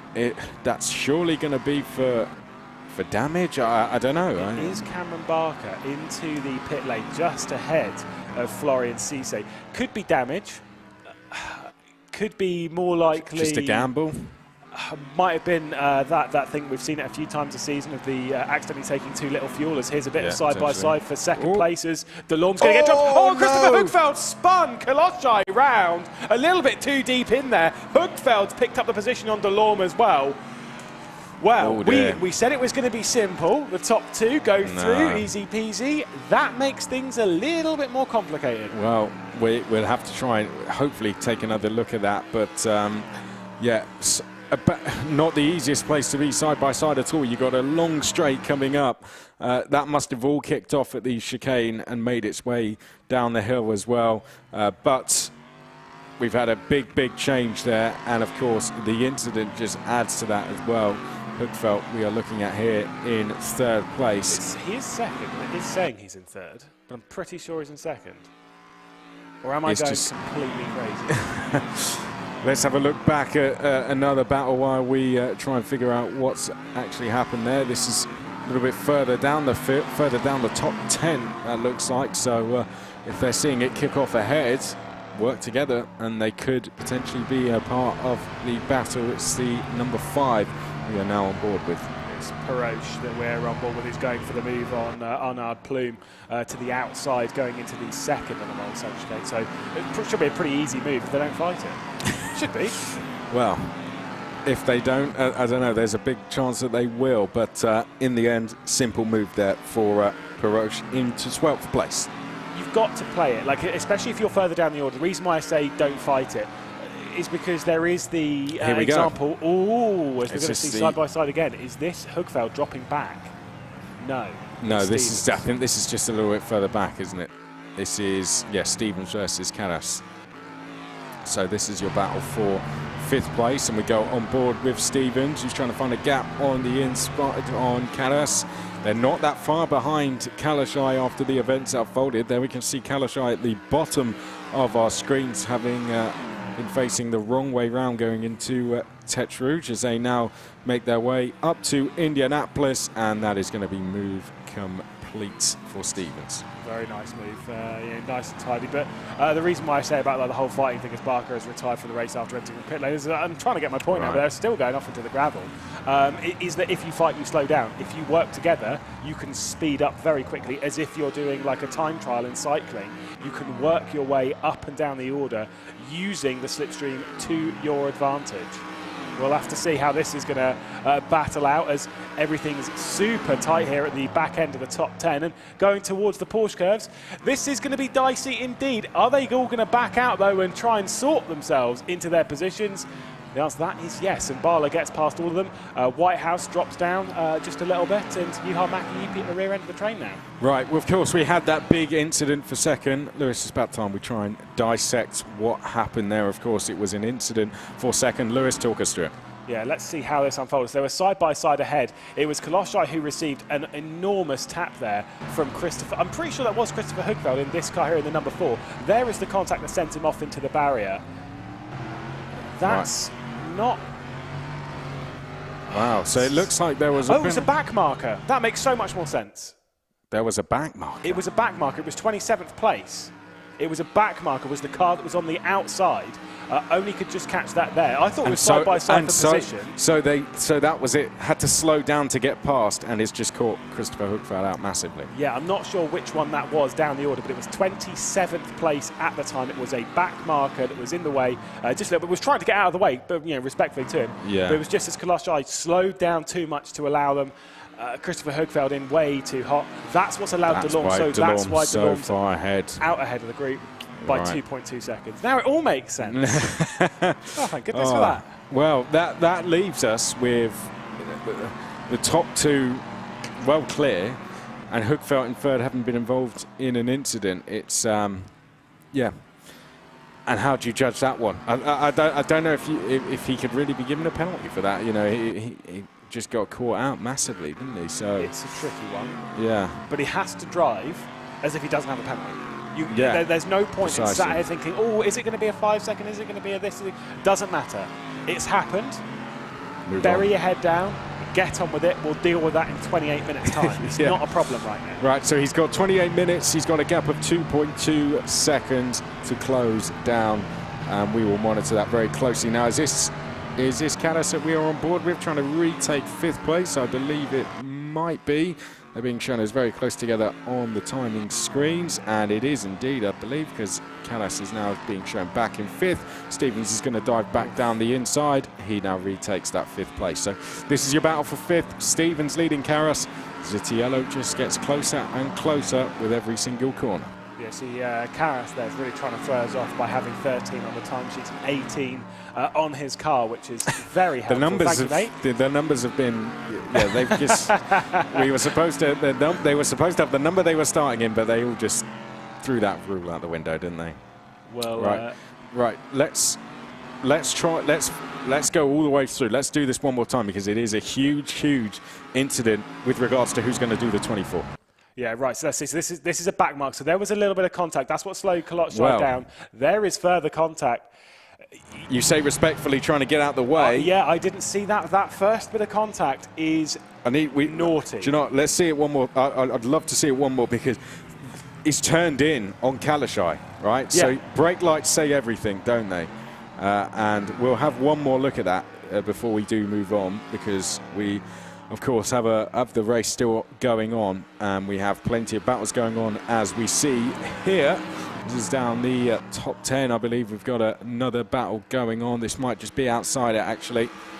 Side by side, going down to Indianapolis. We are side by side ahead as well. Right, let's do this one more time, then. Let's figure out exactly what happened, Lewis. Right, so this, once again, we're going to see this nicely in slow mo. So there was a little bit of contact first, a little bit of a hip check. There is enough room given, you could say. By the way, the back marker is Ollie Cooper-Welton. Do you know what? Oh, big incident straight there. As we come back live. Now, that's going to put a yellow flag out, but one thing I'm going to say about that is Hugveld was trying to go stage left, and that's why he was trying to go to the left to avoid Kalashai, that's why it's been left front to rear right contact, which is spun him around. If he hit him, if he hit him head on, then it wouldn't have been a problem, most likely. Yeah. But that's why he was trying to move left, and he's hit the rear left of his car, and that's spun him around. Unfortunately, you just have to say it's one of those racing things. I think it's. I don't. I think it'd be a bit harsh to give him a penalty for that. I don't think Hoogveld would deserve a penalty from that at all, as we'll return to this battle for fifth spot. Sorry, yeah. Stevens, Karas, Citiello, Moguli, Barla's not that far off. George Whitehouse is not that far off. It's becoming quite a large train here.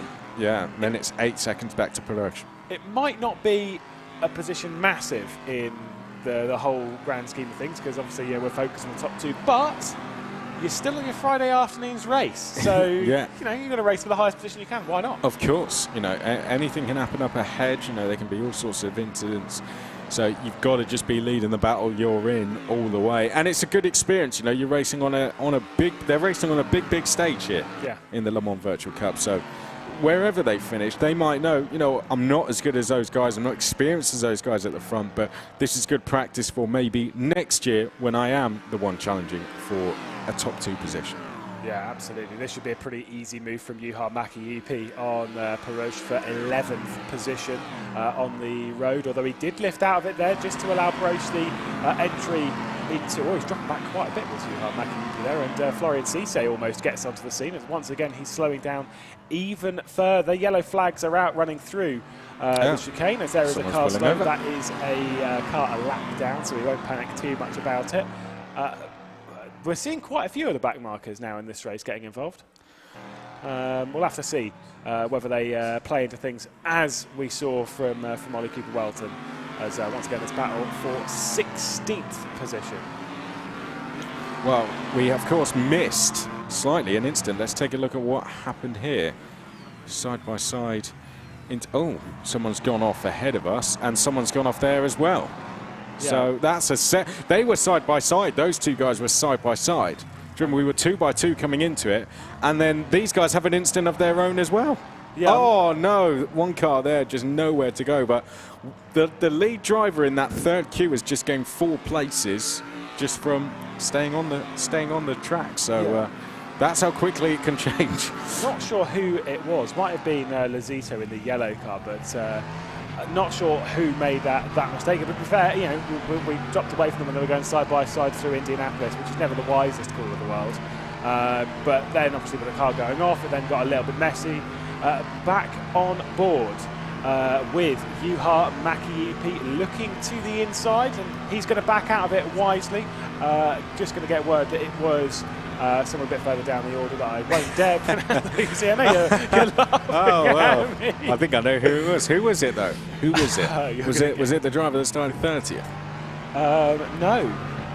Who was it? No, it wasn't. No. I haven't seen that driver on the grid. By the way, that driver is Jose Rosendo Miras de la Ria. Who is it? Who was it then?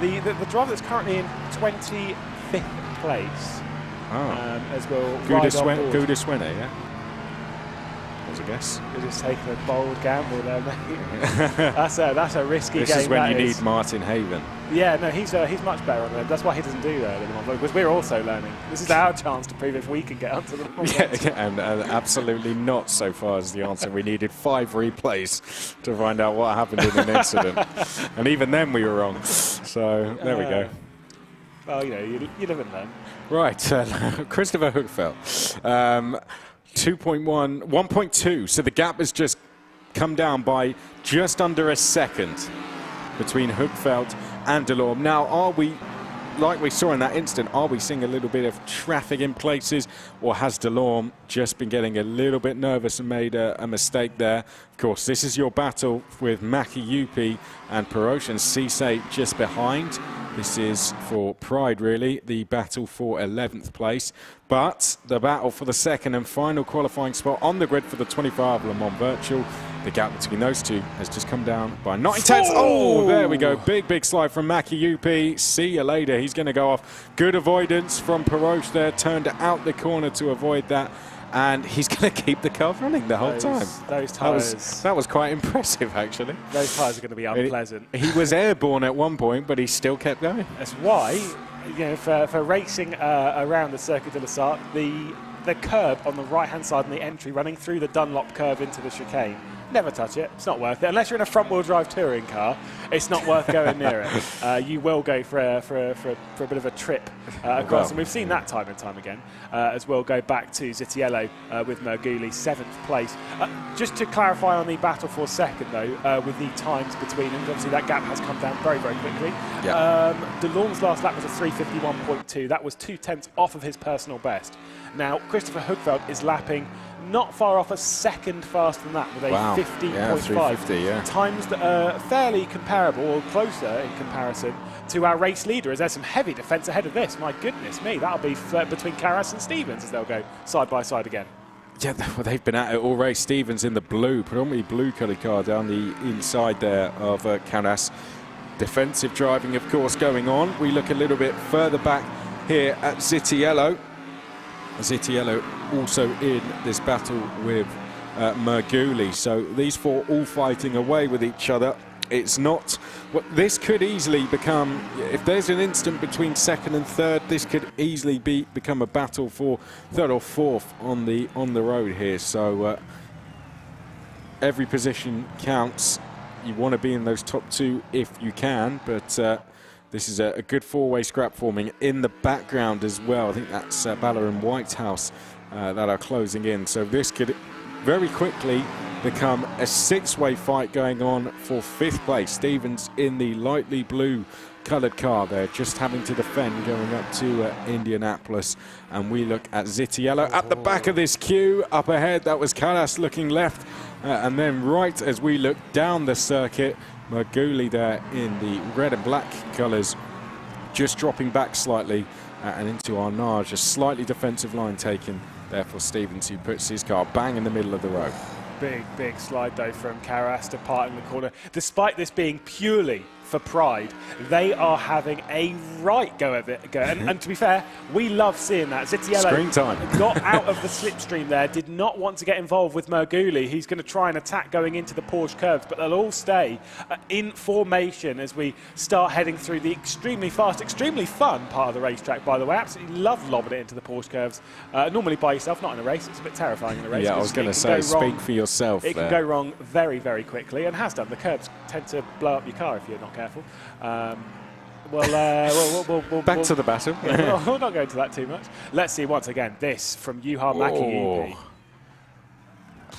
I mean, look, he keeps it running. Look, oh, yeah, he's rolling the whole time. One thing. Every time we cut away and come back, there's something going on. Now, where was that on circuit? Where was that? Let's have a look on the position of the side of that car. 19th, I think that might have been. 19th indeed. So that's down the lower order, the top 20. Delacourt and Lazito. So Lazito was one. See, I did say earlier that I thought it was Lazito, and now we've actually had him an instant. I think I might have just cursed him a little. Remy Delorme, personal best time last time. He was quicker than Luca Di Melio out in the lead. 3:50.456.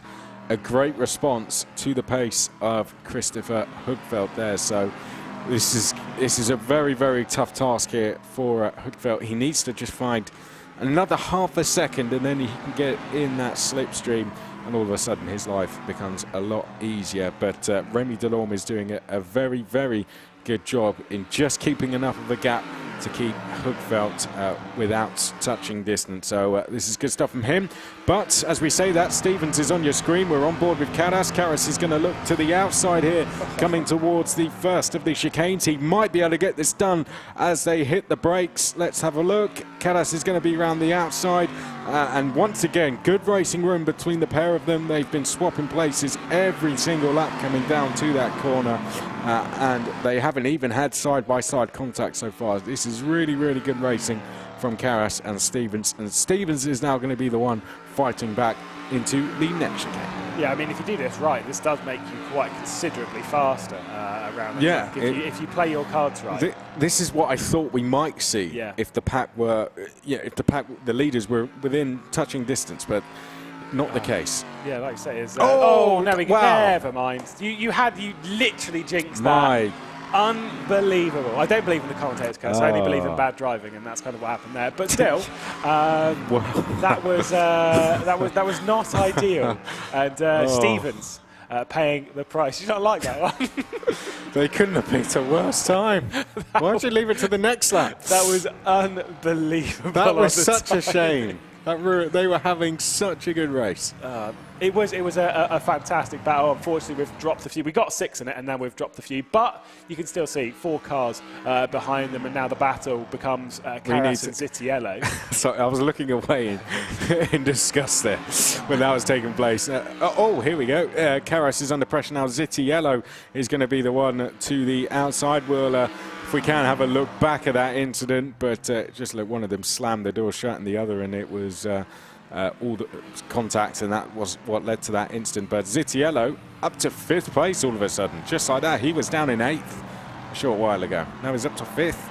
Yeah, just don't say that that one's a clean battle. Yeah, we'll gloss over that. George Whitehouse obviously moving up, Marguli dropping down a little bit.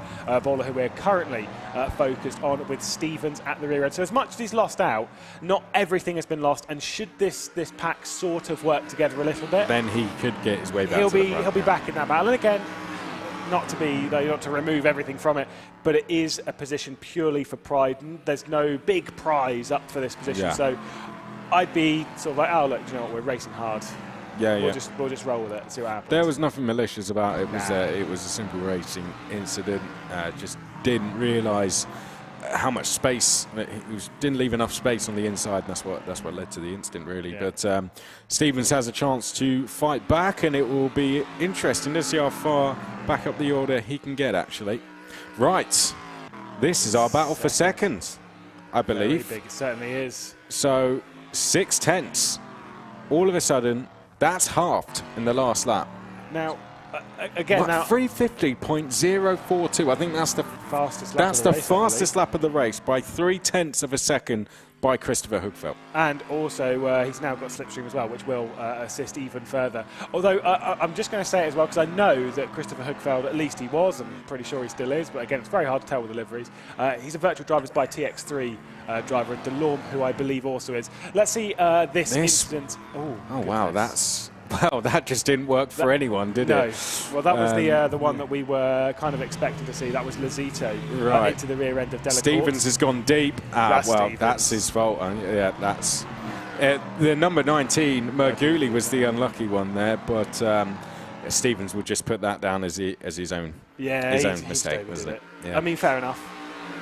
He's the one that's paid a fairly big price. It's a shame that Marguli paid a fairly decent fee for it as well. Karas for the 10th lap is in the slipstream coming down the Mulsanne, and this is a repeat, albeit with a different car. He's going to go through into 5th place.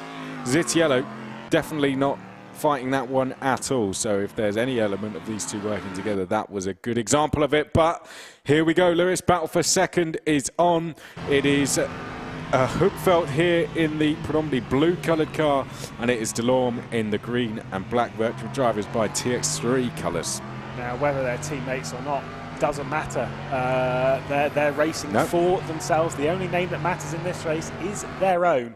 Didn't get the move done into the first chicane of the Mulsanne, or second chicane rather. Here is one that is going to happen though, as straight down the inside, Karas picks up the position, or rather defending, from Zitiello. I was going to say, they're not quite doing that working together that we were talking about, but well, we're not getting anything right, are we? Hoogveld, though, right in the slipstream of Delorme now.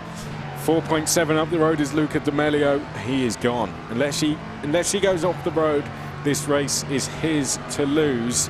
So this is all about this battle for second. This battle for second is like the battle for the win as Hoogveld looks left then, and it's going to be Christopher Hoogveld into second place ahead of Remy Delorme, who's going to tuck back in behind as they go into Indianapolis. So it's been a long way to get there, but with just over 10 minutes to go, Hoogveld is in the second and final qualifying position for the 24-hour Le Mans Virtual. This is not done yet, though. We've got 11 minutes left in this race. Now, the thing with that move, really nice move. Obviously, picked the correct side there to make the move on Delorme, and now instantly trying to break that slipstream. Did have a big slide off of Indianapolis, though, and that might just, I'm not saying that one slide, but if you do that enough, you're going to overcook the tyres. Whitehouse up in position up to 6th. You might get a 5th in this race. Yeah. Yeah, I'll tell you what, he's going along very nicely, isn't he? He's in the purple colours. There is George Whitehouse just behind Caras as they come up to the Porsche curves now. In the background, Stevens is actually dropping away from Bala there. Marguli, who was the innocent victim in that last distance. As we now come down to the chicane. And Hugfeld, well, Delorme, sorry, just needs to stay within the slipstream range through this final section and then the first section of the next lap. Yeah, like I said, the gap between Hugfeld and D'Amelio, which did come down quite a lot just there, by the way. It was 7/10 of a second in the final sector, so I'm assuming there's a mistake from the young Italian at the front of the field, which is fine. Again, first or second doesn't really matter. Hugfeld's probably not eyeing up D'Amelio at the moment. Another new fastest lap for Christopher Hugfeld. That's 49.7. Yeah, first one to go sub-50s. That is impressive. Again, slipstream would have helped quite a lot in that, I will just say. Good point. But still, regardless, that is a very, very impressive lap. From Christopher Hugfeld. Clearly matches. No, I mean, normally, as I said before, normally when I see Christopher Hugfeld racing, it's normally in a front-wheel drive touring car elsewhere in the sim racing world. So clearly adaptable regardless. He's broke the toe as well, hasn't he? Yeah. He's over a second. This is not good for Remy Delorme here. Needs to fight back and very, very quickly. Otherwise, Hugfeld is going to be off and into the distance. We have just under 10 minutes. So anything is still possible in this race. There's still plenty of time to go, but for Luca D'Amelio now it's just a matter of 3 laps or so until he will take the checkered flag and officially put himself in the 24-hour Le Mans Virtual. And so far, it's been a bar the start. It's been a very straightforward race for him. Yeah, and I will say, we'll go back to something that I said earlier on this broadcast about not sure about the livery that he's in. Did receive a message from team manager of Satellite. That is correct. He has moved, along with quite a few other drivers, including quite a few that we've had on this grid. They've moved over into the Satellite camp. And so, to be fair, to have D'Amelio do all of that stuff and then be like, right, I'm going to sign him for the final race of the season. He's going to win that. Nice. Good move, Matt Strand. Good move. He's a very talented driver. And now he's, of course, going to be on the grid, isn't he? We won't say it too soon. There's still some time to go in this race. Let's go back to this battle, the battle for 5th, which continues to rage on. We're looking at Zitiello behind Whitehouse, and ahead of that is Canas, and then just behind that, the red and black, that is Marguli. So all of these fighting for 5th position. They have slowly been closing in on Kalashai. I don't think they'll make it there, but they have been proving that using the toe with each other does work. As a slight lock up there from Whitehouse behind, ahead of Zitiello, as they now come out of Mulsanne and make their way down towards Indianapolis. 7.5 minutes remaining in this race so far. Here we look at Whitehouse to the right of screen, to the left of screen there is Zitiello, and Zitiello will go through. So Zitiello is going to take that position ahead of Whitehouse, just done before Indianapolis there. So not bad for Whitehouse. He's still well within slipstream range, and Caras is not far up the road either in 5th. Yeah, just to remember once again, we are focused very much on everything that happens in this race, but we are really keeping an eye on the top 2 positions, as those are the ones that transfer our way into Le Mans Virtual. Everyone else is purely in this race for pride. And to be fair, they've been racing as if they are racing for a championship. It's been fantastic all the way through the Le Mans Virtual Cup. And what a grand finale we're having. I mean, we expected it to kick off, and it did. It has. It really has. But this isn't looking good for Remy Delorme, I have to say. It's a shame. Hugfeld is now 1.3 ahead as we speak. It says 1.1 there, but that will update when they come across the line. I'm seeing it as 1.3 here on the timing screen. Let's ride on board with Luca D'Amelio. Lewis, I'll hand over to you. Yeah, running into Dunlop and up the hill through the chicane. Fantastic section of corners. We've seen a couple of mistakes to this part. You can't sleep at this point. Run all the way out wide, and then as we run down through the S's, Luca D'Amelio, who's done an awful lot of laps around this circuit. He's well in control of this Norma LMP3. Plenty of brake horsepower in the rear end. straight to the rear wheels. It does slip and slide. Tete Rouge, the next corner, onto the Mulsanne. Get that run absolutely perfect. And I will say the last few laps, it's a run that one Mr. Christopher Hugfeld has been getting better and better than Luca Di Melio. But again, it doesn't matter too much. That gap's hovering around 4.7 seconds, and they're definitely keeping their healthy gap to the pack behind. Well, if you've just tuned in and you're enjoying what you're seeing, of course, we're going to be back for the 500 miles of Sebring tomorrow, which will be the final round before we do the 24-hour of Le Mans Virtual. And if you watch along with us on Traction GG, you can win yourself a Thrustmaster T248. We are running the Sport Buff competition, so if you watch on Traction GG on Twitch and play along, then you have a chance at winning a Thrustmaster T248. We will be live tomorrow from 12:30 GMT, so make sure you're tuned in on that Traction channel and do get involved. Thrustmaster T248 just before Christmas as well. What a time! What a present! What a time that would be to win. That's a good time to start your sim racing career as well. Yeah, well, you know, I've been eyeing up the rig, and yeah, you've been hungry for it. Unfortunately, the PC that's running it is being used elsewhere. You know, but it's a good share. I see you eyeing it up. I see you eyeing it up. Yeah. White House once again on the rear end of Zitiello, running down in towards the second chicane. We'll see what happens if that was close. It was pretty close to the rear end of Zitiello's When you car. see a car just moving like that in the braking, you're like, that's them going, I'm going to go straight into the back of this car if I'm not careful. Which is very, very easy to do. And Whitehouse, who's been impressive as a racer this season, you know, he's never qualified very well. In fact, actually, the race here is the highest he's ever started in the Le Mans Virtual Cup race, with 11th spot. Normally, we see him further down. In fact, in the first round, if memory serves, he actually didn't necessarily qualify for one of the positions. He was one of the people that was bumped up into split one. Can't remember that one fully off the top of my head, but I'm pretty sure it was 31st, 32nd on the leaderboard, and then ended up being promoted into Division 1 or Split 1 because of a couple of other cars that couldn't make it to that race.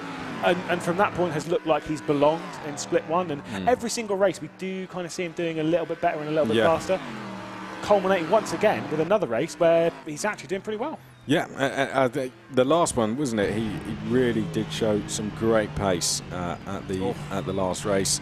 As we go on board here with Whitehouse, 4 tenths behind, he can see 5th place. A top 5 finish in a race like this would be a very, very good result. Update on your top 2. Delorme has done a personal best through the first sector, but it is still slower than Hugfeld, and he was only 2 thousandths quicker through the second sector, so he needs to try something different here, because we might be going on to the last lap. Of course, we run to time, so I'll get confirmation from race control, but this could be our last lap. And for Hugfeld, if that's the case, he's now 2.3 seconds ahead of Remy Delorme on the timing screens, and he can afford to take his foot off the gas. Got to give plenty of plaudits, though, to Delorme, as there is Luca Di Melio with 2 minutes and 30 seconds left on the clock, with it being a nearly 4-minute lap around here. Luca Di Melio is starting his final lap and looking to confirm himself in one of those final spots for the Le Mans Virtual next year, actually, to be honest.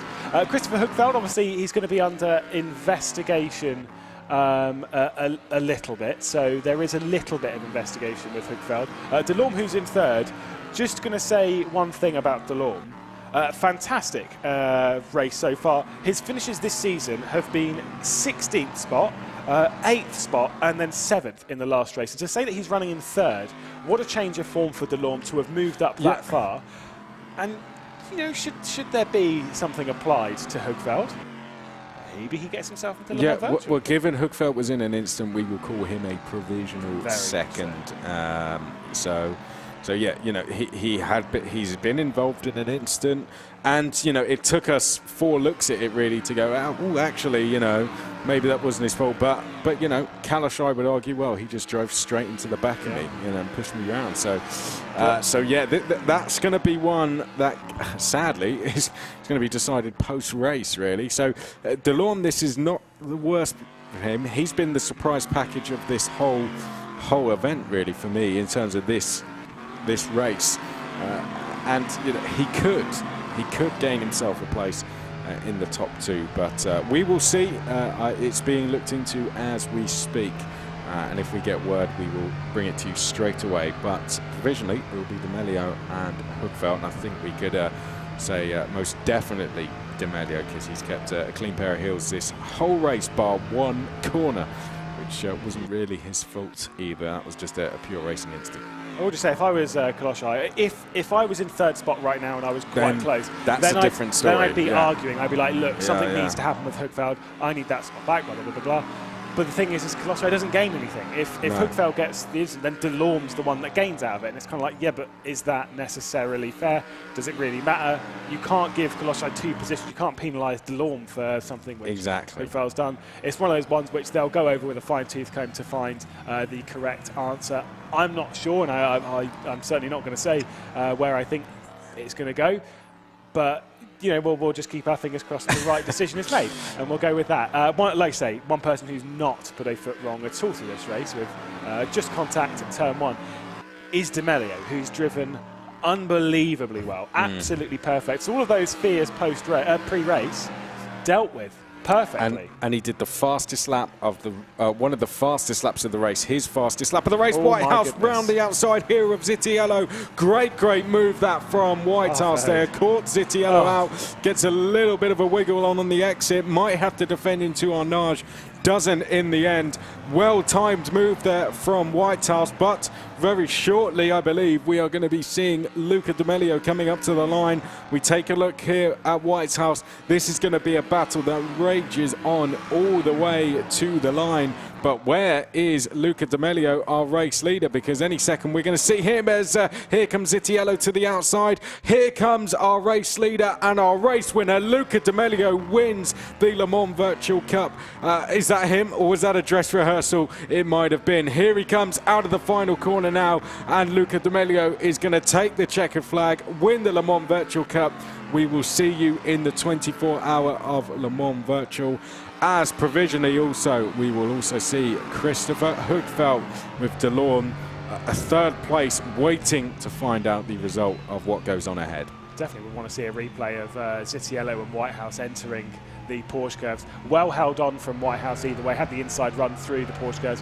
What a move it was from Whitehouse going into Indianapolis. Absolutely superb. But again, always with racing, you've got to give credit to both cars, and Zitiello drove brilliantly there as well to give space, to give respect, and it takes 2 to tango, and that was a great example of it through one of the hardest corners to go side by side. On worn tyres as well. Merguli 8th, Ballet 9th, Stevens, well done to him in 10th, Cisse 11th, Peroche in 12th place, then Plume, Leping down in 19th, but Vac was in 14th. Could have been a lot better for him, could have been a top 2 had he not had that incident at the start.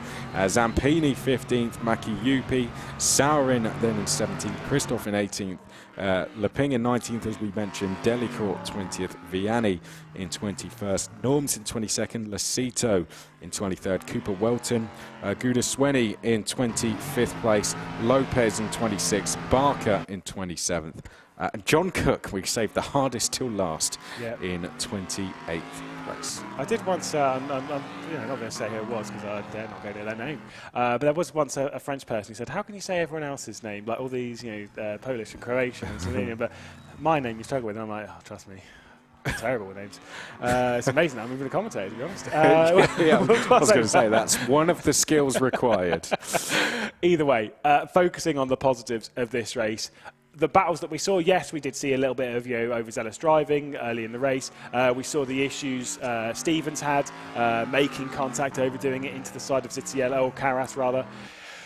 But it was a brilliant race. A nice little showpiece to end our support series here for Le Mans Virtual. Hopefully we'll find out what's going to happen between the Hugfeldt-Koloshay incident, but either way. At Le Mans Virtual, I guess we'll have updates on there and the traction channels as well.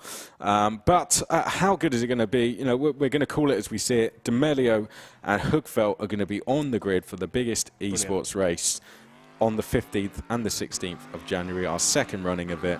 And we're going to have 2 drivers that have qualified through to be there over the course of a championship, and then in effectively a shootout with 30 drivers. Yeah, it's this whole competition is designed to bring the very best up towards the top. We'll take a look though at what happened through the Porsche curve, so we can see this between Zitiello and George Whitehouse. Zitiello did try going around the outside, pretty much had it done.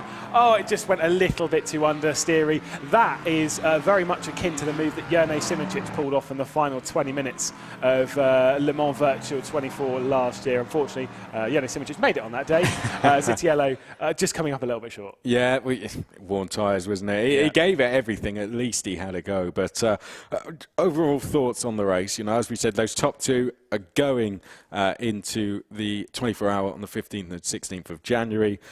And they've got a chance to win some big cash as well, big prize money up for grabs there. Yeah, absolutely. I mean, of course, we know the Le Mans Virtual Series has $250,000 up for grabs, of which that is split. So you can win some for the championship. Plenty of that is delivered over into the championship side of things. But there is also, for winning the race, for example, at Le Mans, it's $15,000 per class. So that's a lot of money which is up for grabs, and that goes, or the prize money goes down inside the top 10. So these drivers that have qualified their way through the top two, if they get a top 10 at Le Mans Virtual, that's prize money. They've got money in the bank. And this competition, just to clarify, is free to enter. It is just on the R Factor 2 competition system. It's free for these guys to enter. They've not put any money down. They've just had to put some time, some effort, some elbow grease. And they could be walking away with money. That's fantastic. Yeah, they're going to earn their money, aren't they? Yeah. When, if and when they get it. But it's a great opportunity for them as sim racers as well to be on that stage. We have to have professional drivers, in every team, so they're going to be racing with some pros as well. Let's confirm the result then. D'Amelio, Hoogveld, your top two. We will see you on the 15th and 16th of January in the 24-hour Le Mans. Delorme, Kalashai, Callas, Whitehouse, Zitiello, Merguli, Ballas, Stevens. A well done to every single driver who took part in this race, because they were the top 30 of 800 or so drivers that tried to make it there. But there is your top 10 of all those hundreds of drivers. They were the top 10 at the end. Cisse, Peroche, Plume, Vache, Zampini, Makiupi, Saurin, Christophe, Leping, Delicourt in 20th place, and then Vianney, Norms, Lasito, Cooper Welton, Kudasweni, Lopez, Barker and Cook. Sadly, the last four DNF, well, the last six, I guess you could say, overall, not finishing the race there. But yeah, really good stuff all around. And overall, the Le Mans Virtual Cup has provided some great racing. 45 minutes, LMP3 cars, same setups, great tracks as well. And I think overall, it's more than exceeded our expectations going into Monza. Absolutely. I mean, this is set up to be that level for those that aren't signed up with a big team, that those that don't have the big names to back them. It's their opportunity to give themselves a go and show their talent that they have.